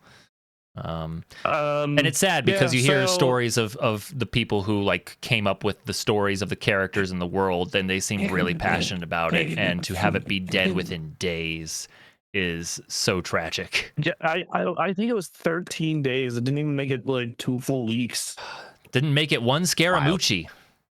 Anyone get that reference? A legendary run. Yeah. speed run to failure. Incredible. Up there. I mean, do you want to talk about shit I would buy if I was rich? Though I would have absolutely bought this plaque. Yes. But I would have, just as a conversation piece. Yeah. In a game room. It's why I Like, got hey. myself a copy of Too Human. Like I need to have this. All right. Yeah. Like you go. It's like it's why I constantly consider going and buying a 360 copy of Duke Nukem Forever. Right. Yeah. There was a bunch of people that bought Cooking Mama World Tour. Ooh. Just for the meme, because it was like rumored to have like crypto stuff going on in it. Amazing. Oh, yeah, dude, I get a 360. I get a 360 copy of Duke Nukem Forever for $10 There right you now. go. That's history right there, man. Yeah, that's. Get it. I actually recently. Yeah. Put it on the wall.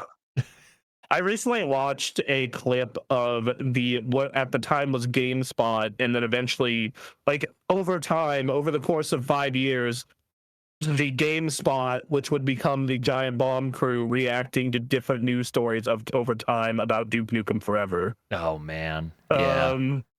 Yep. So, anyway, this is a weird bummer. I feel like this person probably just gave this to Goodwill. Yep. To be like, all right, cool, I can dump this off because the starting bid was like $50. Right. Like, yeah, I'll toss that for 50. Well, that's Maybe I'll why get they sent $100 it to Goodwill and not to like eBay. I didn't even know Goodwill had like an auction site. That's pretty weird. Yeah. So that's where all their video game stuff's going. I go to Goodwill and you don't find anything anymore. It's lame. Right. Yeah. Okay. Well, here's some other news in case that wasn't enough for you. The Persona 4 remake may have been confirmed. Seems to have been. Sure. Confirmed. Intentionally. Yeah. And Atlas doesn't want to hire a voice actor, is how we found out. I didn't see the rest of the title. That is hilarious. Yep.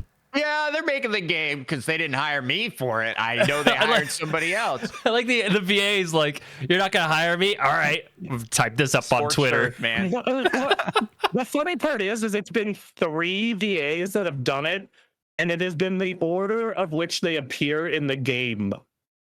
That's really. Yeah, and they're all party members too. The first actor that did it was Yosuke. The second actor that did it was Chie. The third actor that did it was Yukiko. Such a bummer. I don't know, man. Like, I have a. You can't see because I got a background removed. I have a sound booth here because I wanted to get into doing voice work. I've been told that I have a decent voice, so I thought I would try. You do. You have a great voice. You do. Well, thank you. So I tried it, and I have the mic set up in here and everything. But I looked into it, and like VAs just get treated like crap, man. You have to really fight. It's one of those things where it's like people know that people really respond to a good voice actor and like want to go see them at conventions and stuff when they get big or something like that. And like it becomes this big community thing. And so because of that, like they're like, oh yeah, we can just do all sorts of garbage to them. It is an unfortunate thing that I have noticed in adulthood, and this is a real bummer, is any job that is desirable, be it going to a because I worked for Microsoft, and they treat you like crap. Teachers, like some necessary jobs that like, look, we need this. Guess what? They treat you like crap. Yeah. Like my girlfriend, like, she is in a rare position where she was a teacher of some kind and did not get treated like crap. Nice. Good. Like now she works in IT like I do and gets treated way better though. Right. It's so it's a stressful job. You're going, you're going from job to job, trying to get what money you can. Nothing's really solid, and then you finally land like a fantastic role like this that can, provide some sort of stability in a career that does not have stability, and then this happens, and it's just like, damn. I feel more bad for the actors for Chie and Yukiko because they did not pop off as hard versus Yuri Lowenthal as Spider-Man. Oh yeah, no, Yuri's fine. Yuri will be okay. He's gonna. Do you want to talk about stability? Oh my god. Yeah. But yeah, the other two, it's rough. And that's just kind of what it is for voice actors. So yeah, super big bummer. I love this game to death. But all right, that's how we find out. That's how we find out. Bronte, you've got some like feedback coming in on your mic, unless I'm. Yeah, what's going on? Things. Hold on. I think I know what it is. I think the NVIDIA broadcast filter doesn't know what to do with my air conditioner. Give me a sec. NVIDIA broadcast is a wonderful but fickle thing. Yeah, which is weird because last week it didn't do anything with the air conditioner. It's very interesting. I don't know. Yeah, let me tell you, I'm going without an air conditioner to avoid that risk, and I gotta tell you, I'm kind of regretting it. Yeah, next, I definitely need to make sure the office door is open next time I do this. Yeah. But anyway. Yeah. All right. Well, let's move on to the next story. Hey, let's get a happy story going. How about that? Yay, happy things. yeah. I'm all about happy stories. So let's switch over here. Fast Fusion, which this is one of those. Run the trailer, dog. This is one of those things where it's like, trailer. This is our show. We can do whatever. We're covering video game news, but guess what? We are taking some time out. We also just enjoy playing video games. We are so excited for this game. We're just going to take some time to watch this trailer. What? We're doing a Switch 2 like launch series, right? Like that's happening next week on Tuesday night. And like we are giving this game a half hour, 2 hour time slot. Heck yeah. Yup. So I don't have anything set up for you guys to watch at the same time, so I can pull that up real quick. Countdown. Oh yeah, we can count down if everyone's got it pulled up. Heck yeah. Yeah, let's do it. All right, so let me okay. Let me make sure that's all good. All right, I'm gonna do it on go. All right. So I'm gonna do 1, 2, 3, go. So all right, 1, 2, 3, go.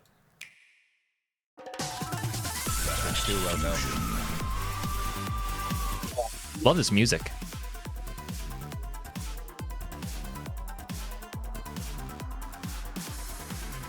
We got the rolling ball, which is going to be very interesting with this kind of racing. It looks so good for a handheld game.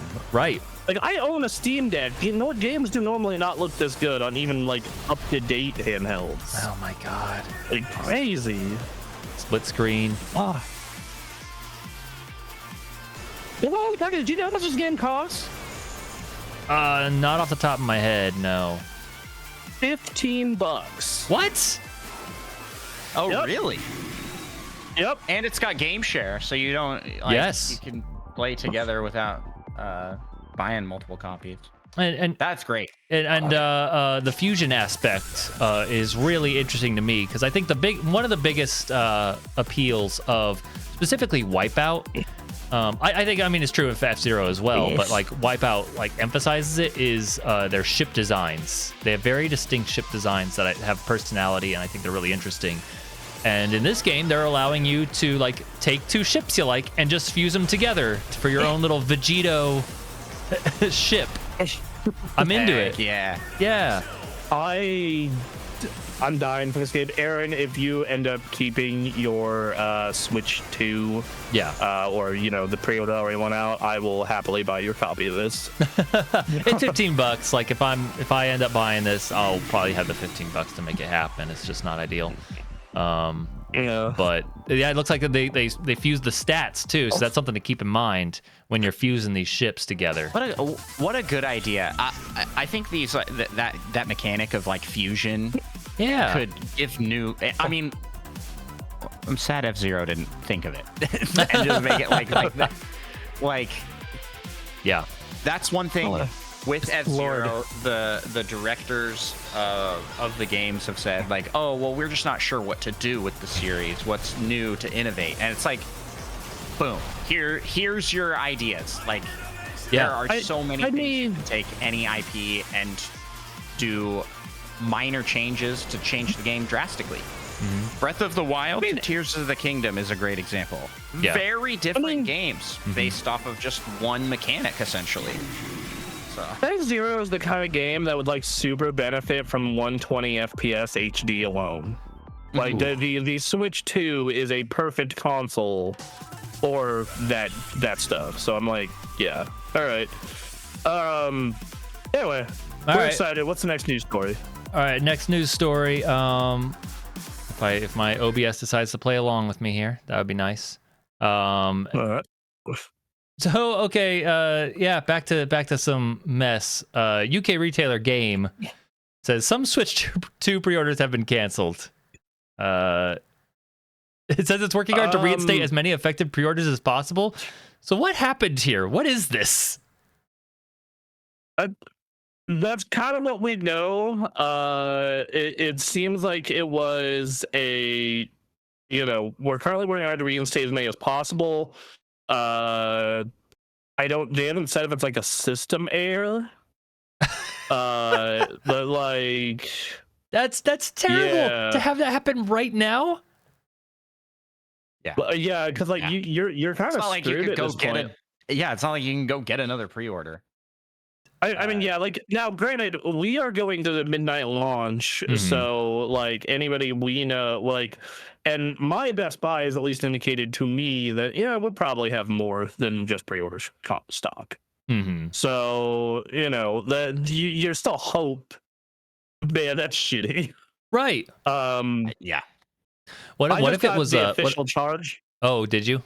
It's not the official charge for mine, so I am ready to go for Wednesday night. Wonderful. I guess or Thursday morning in my case. Oh man. But yes, go ahead. I would just be so upset if this were the case, and it makes it so like I'm not familiar with this retailer, but they're like a massive place. There's like a massive place for game purchasing in the UK and Australia. So I had a pre-order for a game on Amazon. I believe it was Clubhouse 51 Games. That didn't show that didn't show up on launch day, and came like 3 days later. And I remember being just so upset that I have never ordered another game or game console from Amazon since. That's all it takes. Like, this is the kind of thing that destroys your clientele. Like, they're not going to come back. There's like, oh, this is a one-time thing. We swear it won't happen again. It's like, yeah, well, screw you guys. It happened, and I'm not doing that anymore. I'm going to go somewhere where it doesn't happen. Exactly. Yep. Yeah, like I got real worried when I saw Walmart pre-orders getting canceled. I was sweating there. That was at least like same day, like that the pre-orders went up, so you had time. Some more got canceled this past week, at least according to people on Reddit. So I'm just like, see that. I'm saying just being like, oh god, oh god, oh god. They've taken my money. So here's hoping. Yeah, here's hoping. Now I need to go check on mine. I know, right? Yeah, now this has happened to some people. I don't know what's going to happen for others. Everyone check the pre-orders. Don't panic. I like the idea of like doing a heist where you break into into games servers, cancel a bunch of pre-orders so you can pre-order for yourself. There's like, the Switch 2s are available for pre-order. Oh, that's weird. Interesting. Anyway, I'm going to just pre-order this right now. Yeah. All right. Yeah, that's no good. I would just like to say that more and more it is looking like next console launch go round, I'm just gonna go to a GameStop at 10 in the morning and handle it that way. You guys got any, man? I just, yeah. I'm the turning to monkey here because the online retailers cannot get their crap together. Just and I've been saying this ever since like the COVID stuff kind of like stopped. Is okay. Like let's make it so pre-orders for this stuff are in store only. Right. Go, please make us come to the store for this. Yeah. That would be nice, but you know. Yeah. All right, here's some positive news we got going here. Switch 2 has no issues playing the vast majority of Nintendo Switch games tested so far, hovering around 75% of the 15,000 plus games. So that thing had a lot of shovelware, didn't it? I mean, you know, they kind of all do now with, you know, online and all that, right? Like, yeah.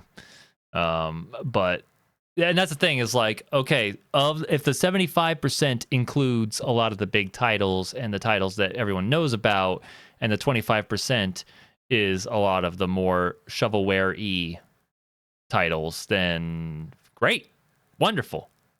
So I pulled up a list of like they have a list of games that are planned to be addressed by launch or shortly after, games that are playable but have some in-game issues, games with issues on startup, which is very vague. Okay.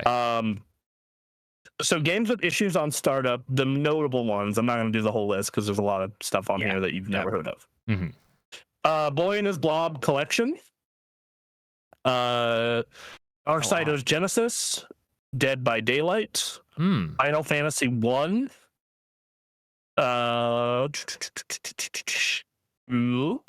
Nier Automata. Wow. Automata, sorry. Plants vs. Zombies, Battle for Neighborville, Raiden 3, River City Girls 0, Rocket League, Star Wars Episode 1 Racer. That seems not good. Yeah, that's a free-to-play big game. I don't, man. Okay. Warframe and Under Night in Birth and the YouTube app. It just says issues on startup. That doesn't say what it is. It doesn't say if it hangs and keeps going. It doesn't say if it crashes. It just says issues on startup. Oh, man. Okay, as long as some of those games play. Like Dead by Daylight's a big one. I don't know, man. All right, so games with compatibility issues. So this is like pop-in textures, weird problems like that, like, you know, frame rate slowdown, that kind of thing. Yeah. Alan Wake Remastered. Well, that one had problems. I was just pointing out, that one had bad problems on just normal. Like that, it ran horrible on Switch. Okay. That one you could see like green textures on the mountain, like squares. Oh, good. Like, clipping through the mountains in the background. It was just abysmal. Man. Just the Switch. These Switch ports were so good for the end of its life, let me tell you. Anyway, Dust and Elysian Tail, Fall Guys. Oh, man. All right. Hot Wheels Unleashed, Harvestella, Mega Man Legacy Collection 1, Raiden 4, Street Fighter 30th Anniversary Collection. Oh, no. So that's... All right. I'm a little surprised by the amount of like free to play. I mean, it's just Fall Guys and Rocket League. Those seem like big titles with huge audiences. That like, why wouldn't they have? Nintendo themselves need to have people being like, "Hey, we need to get with you guys to figure this out." So all of these have a column that says how they're handling it. Okay. And all the ones I've mentioned so far plan to be resolved via update. Sure. They just might not be there at launch. Okay. So these are games with issues that are planned to be addressed by launch or shortly after. All right. Batman: The Enemy Within, Beyond the Ice Palace 2, Doom Eternal.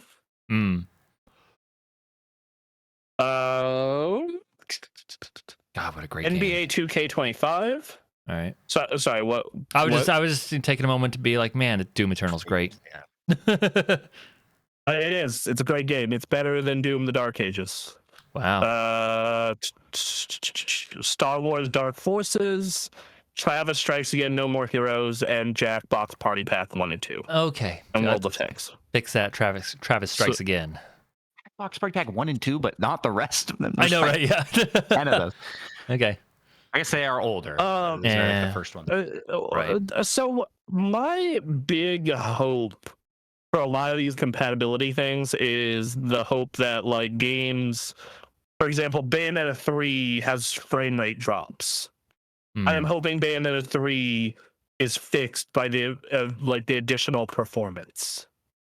Yeah. That's my big hope for the system, I should say, when it comes to stuff that has not been confirmed to have backwards compatibility or any of that good stuff. Mm-hmm.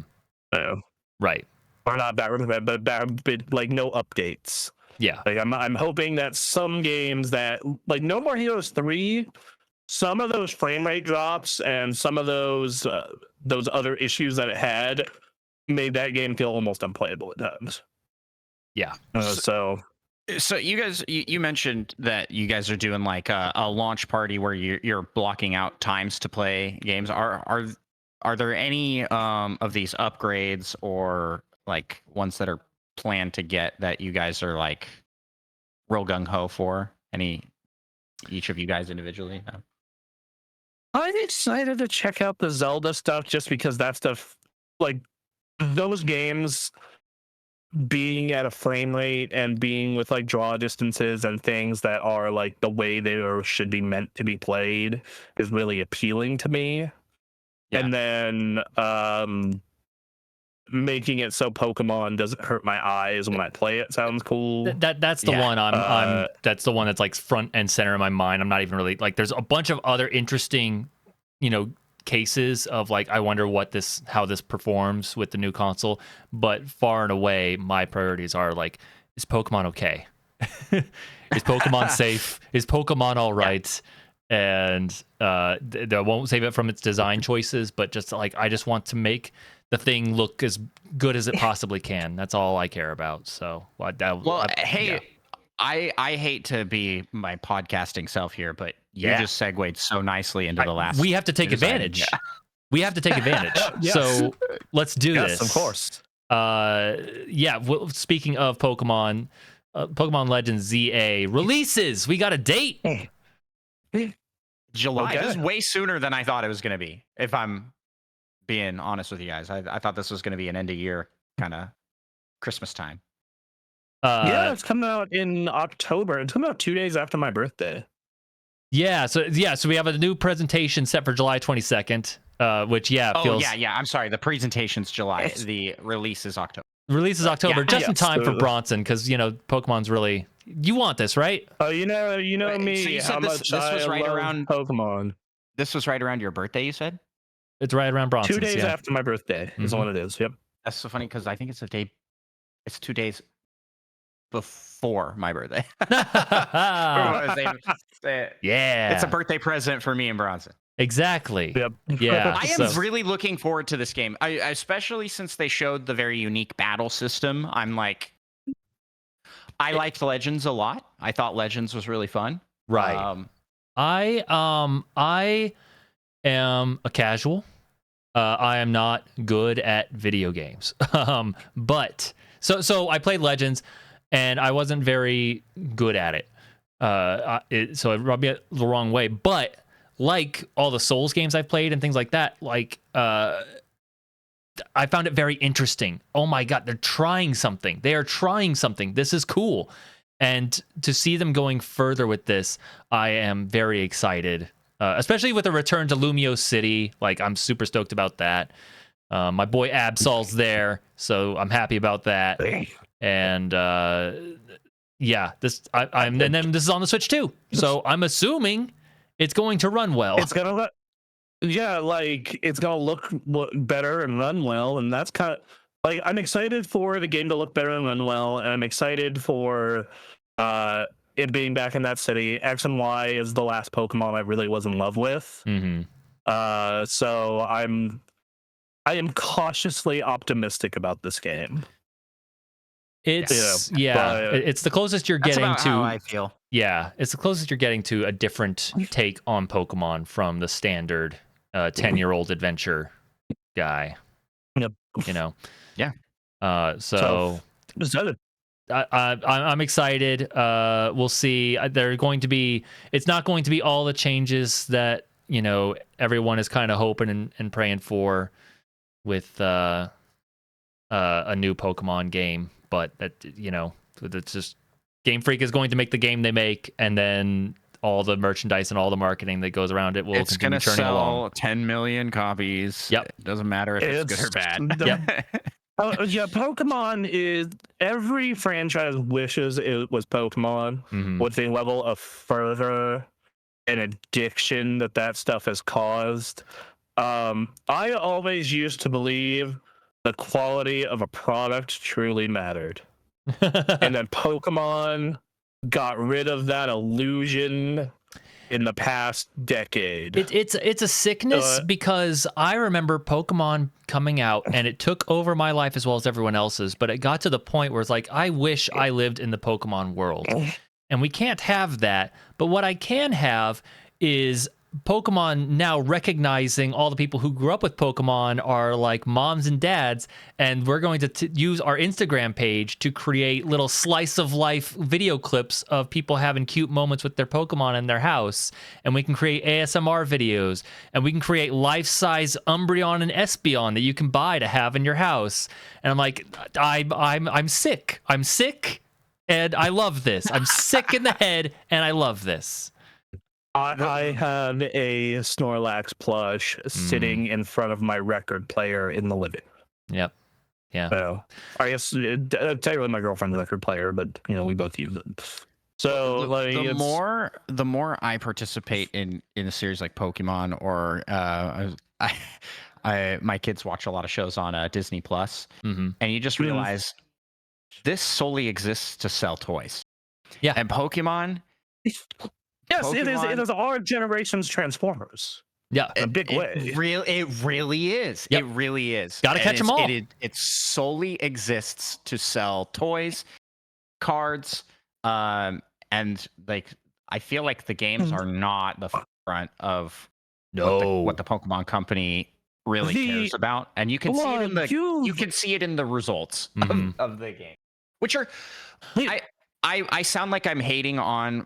I've got like 70 or 60 or 70 hours in Pokemon Scarlet and Violet.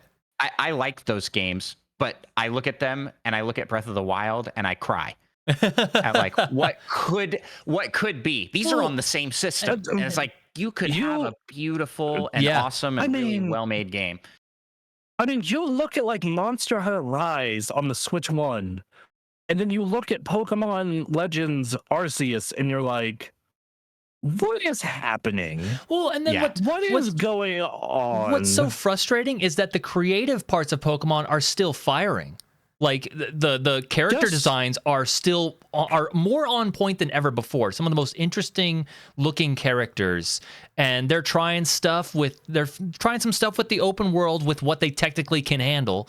They're trying things here and there, and they continue to do the thing where they send their developers out into a region and they take notes to a fault, where they're just like, oh, I'm just going to that looks like an interesting bench, and put an anti-homeless bench in their game.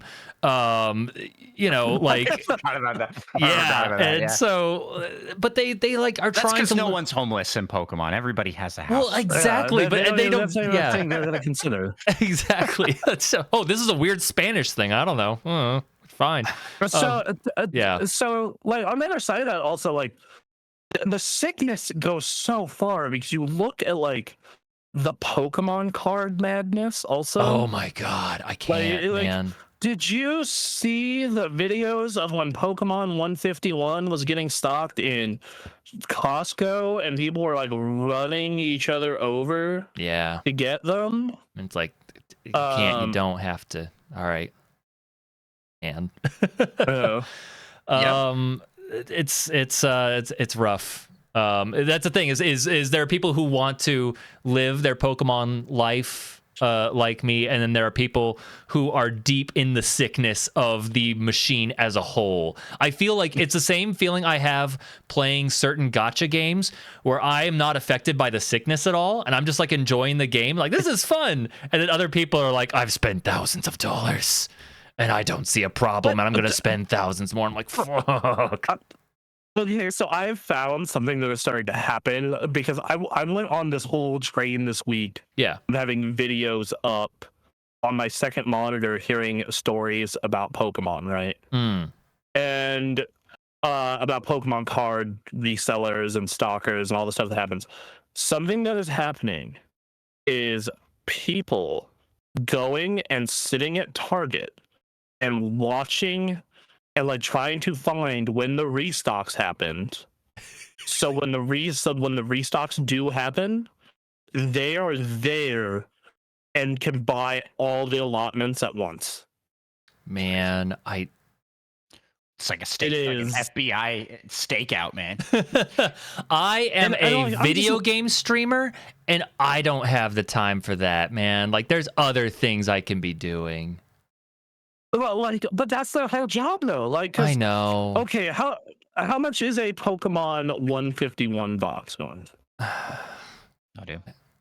I want to catch them all. Okay, so also, can I just like rant here, kind of side yes. here? This, I'm a rant enabler. Do it. This does not. I promise this has relevance. Okay. So this week near me, because I'm in the great state of Florida, the Nintendo World opened up, and I'm so upset that we're getting a theme park opening and a console launch within like 2 weeks of each other. I can't afford both. I can't afford both. But I'm thinking about it. I'm like, man, like Nintendo World looks so cool with the rides and the atmosphere and stuff. Where is Pokemon World? Right. What are we doing? Why is that not a thing? Yeah. Where's Pokemon? That deserves its own theme park is the real answer.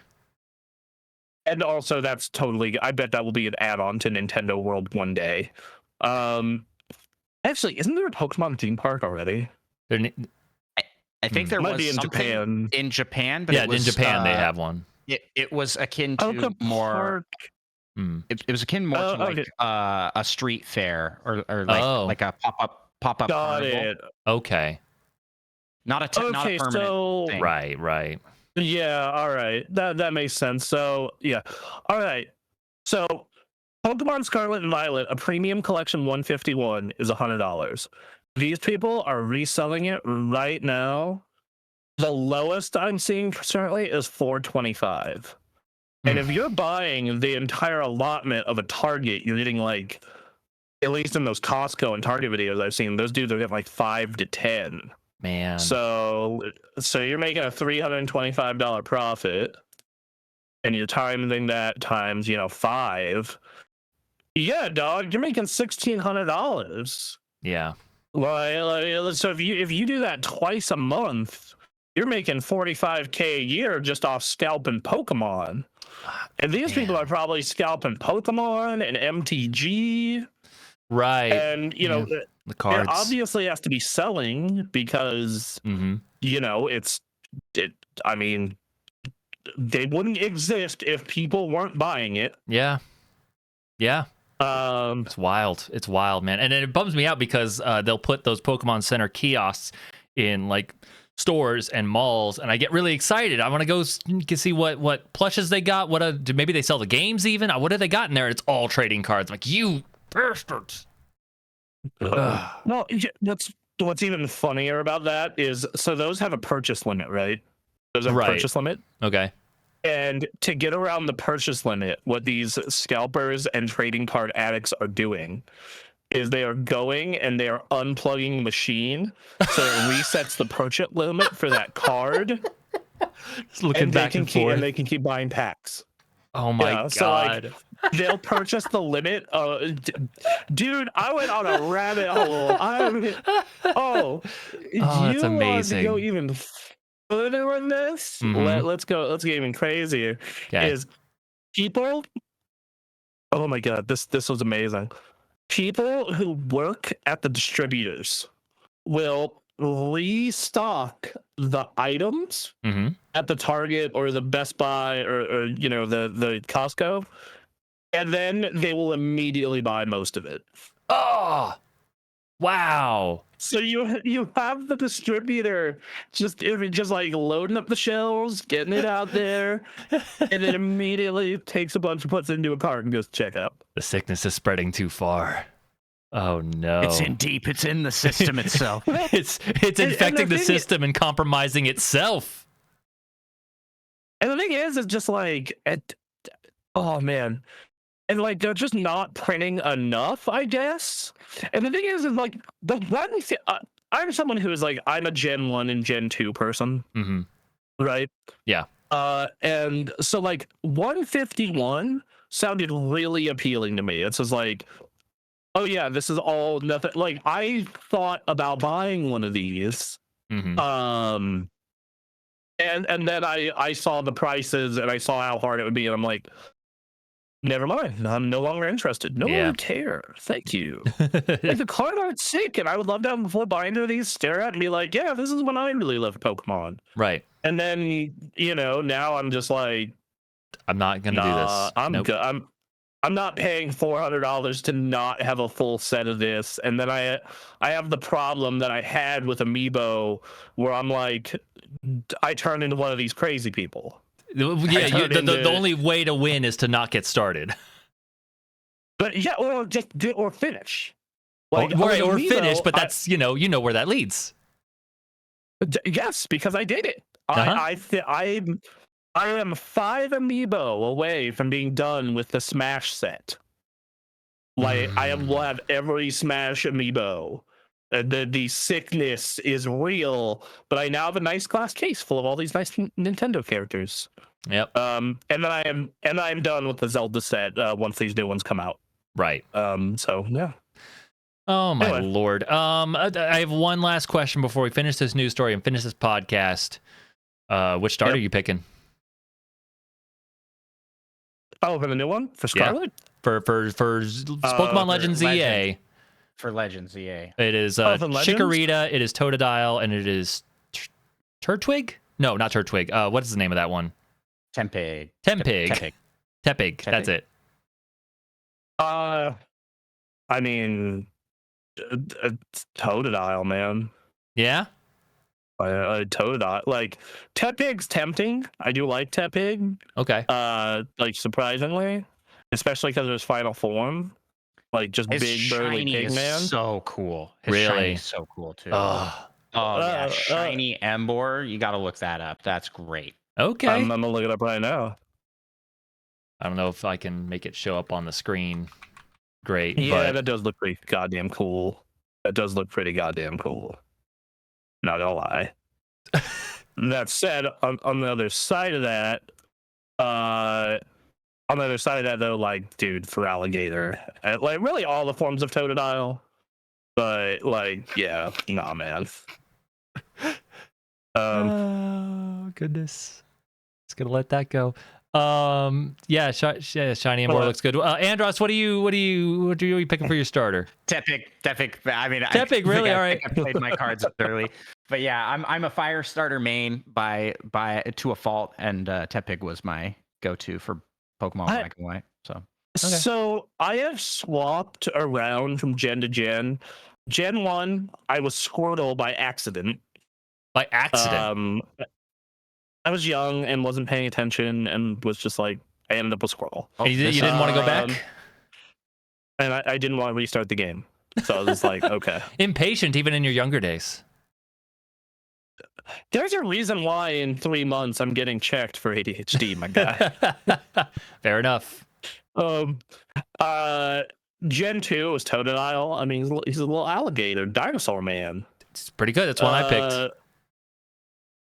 Gen 3 was Torchic, primarily because Blaziken is the best final evolution. Period. I love me some Blaziken. Okay. Gen 3, I have such a hard time with because I love all of their designs, and I love all of their final forms so much. Like, Swampert is my favorite water Pokemon, I think. Really? But, yeah, All right. I went Torchic. Yeah, it's cool. I It's like the cool. little axolotl creatures. Yeah, yeah. So I never played Gen 4 at all. I've never touched it. I almost bought those remakes, but then I heard they were bad. So from what I know of them and their evolutions, though, I would take Piplup. That Emperor Penguin goes so hard. So does the Fire Monkey, not as hard as the Emperor Penguin. Okay. Yeah, Gen 4 is really good too. Yeah. Gen 5, I went Snivy, and I like the snake vibe. Yeah. I like yeah. Kalos is hard for me. I love all of these. I went with Fennekin when I played, but now I would probably go Froakie because Greninja goes so hard. Mm-hmm. Yep. Gen after that, I was real torn between Rowlet and Poplio. Okay. I ended up going Poplio, but Rowlet, like, owls are probably my favorite animal. Oh, okay. So the final form of Rowlet goes real hard, and then the final form of Litten is a Luchador. Yeah. Well, not Luchador, like straight up just pro wrestler. Just pro wrestler, yeah. Sorry. Which is awesome. Then the last generation I played, I went Scorbunny, and Scorbunny is great. Scorbunny's great. Soccer player. Yep. Aaron, you didn't say who are you going with for ZA? So this I'm going back to Gen 2 here. I went Totodile and went for Alligator for that, and that's just because I went Squirtle for Gen 1, because once again I'm not great at video games. I went in as Charmander, and you go up against that first gym, and I'm just like, this isn't working. And I went back and got the water Pokemon, and it worked out. So that's how I became a Squirtle main. And then so Gen 2, I just went water. But both Gen 1 and Gen 2, I think a little more Gen 2 for me, is all the starter designs are fantastic, especially their final evolutions, and so it's hard. Yes. But Meganium, it's one I never started with Chikorita. I always like shied away from grass when I was younger. And I'm just thinking, like, I think this is the generation I'm going to give Chikorita a shot and run with Meganium and see how I feel. I am not a fan of Chikorita's design, but Meganium I love. Really good. I think yes, I agree with that. Yeah. So I think that's the way I'm going. Real quick, so I might be playing the newest gen for the first time. Okay. I love the look of all these starters. Okay. Like as the starter form. Yeah. I think these final forms all look hideous. Really? At least in their 2D art. Like, I do not love the only one. I kind of like the grass one a little bit. Yauscarada. You need to see them in action. Okay. They're them in motion. So Quaquaval is just like one of those carnival dancers. It is constantly shaking its hips. It's just up there dancing, and so like it doesn't stop. It just does that all the time. Shaking its ass. Yeah, no, like it's fantastic. Skeleturge looks like it, like no other starter's like final form. It's an interesting looking one, like an alligator type thing, but in motion. Its specialty move is getting up on 2 legs and singing into a microphone. And so like they're all very musical in their, and I don't know, I think they all look really good in motion. So I pulled up the game. Yeah, I don't like Skeleturge's in-game look. I'm gonna pull up the I think that the duck has potential to look cool. I think the duck is interesting and funny. Yes. So Meowscarada, I think, is probably the best design for I went Sprigatito hardcore. Probably my favorite Pokemon of that entire generation, actually, is that those 3. people are always complaining. They're like, "Oh, keep the starters on all fours," and they did that with Skeledirge. So I was like, and then that's why I don't gotta like go it. with it. Um, He's got a little ghost bird that's like part of him, Aw. and the bird turns into the microphone, I believe. It's like, That's I mean, interesting. I don't know. Huh. the duck looks all right. Like Yeah. that looks all right. I love that he's just like he's kind of flamboyant. Yes. He loves his hair. Oh, Like, yeah. He's got like a full look at. No. I will tell you. It feels very on brand for a duck, right? Sure. Yes. Like they're very like. I can tell you Just from shaking exposure its- and experience that the Pokemon gays were all about. I can never say his name. Quaquaval?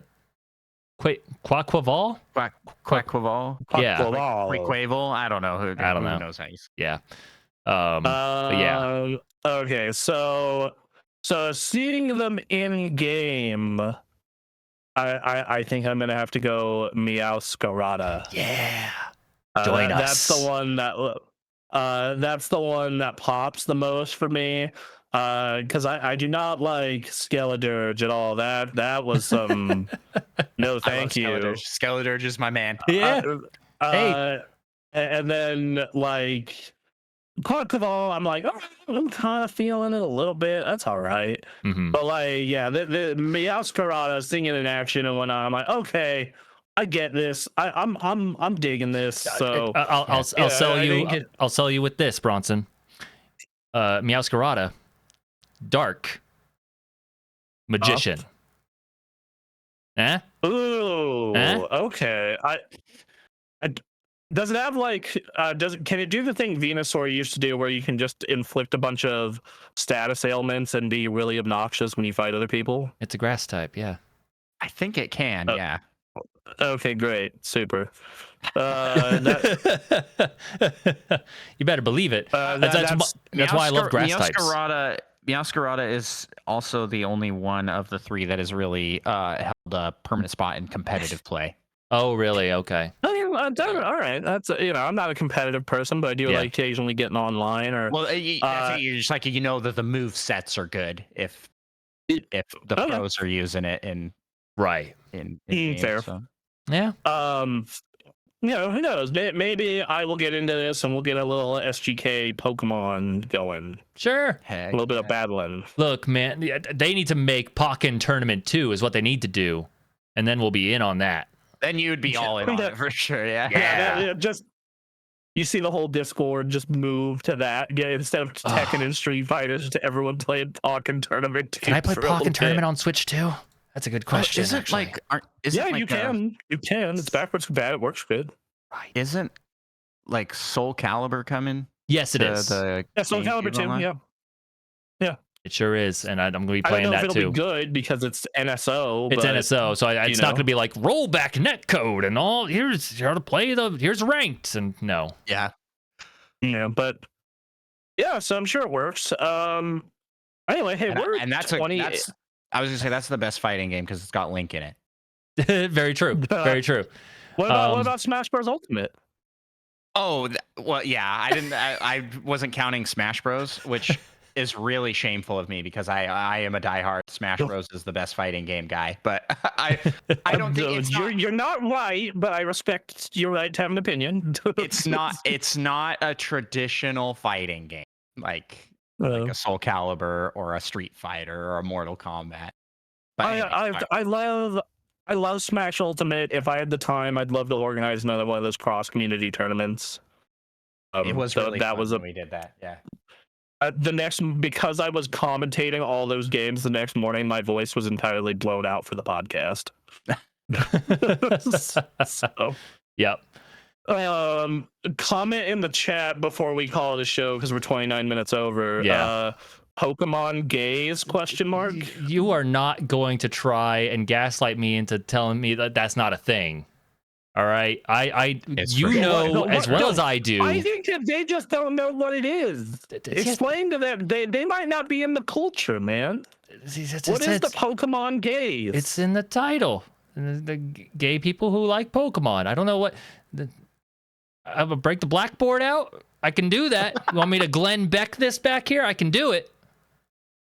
Please give us your best Pokemon gaze. Pokemon plus gays equals communism. I care so much about America. No, okay. No, that is the title of this podcast. Fantastic. Great. Good. All right. We ran over. We've had a fantastic time. This was so much fun. Thank you for coming on, Andross. Thank you so much for having me on. It's always a blast to hang out with you guys in chats. Absolutely. We'll have to have you on for the new show format. I think you'll do real well in it. Like, you'll really dig it, because it's a lot more freeform, where we're gonna have like segments that are about a specific thing, but it's just mostly just shooting the shit about it. Yeah. So yeah, that's my whole show. Yeah. Nice. Yeah. Yes. All right. Well, Switch 2 comes out this week, so it does.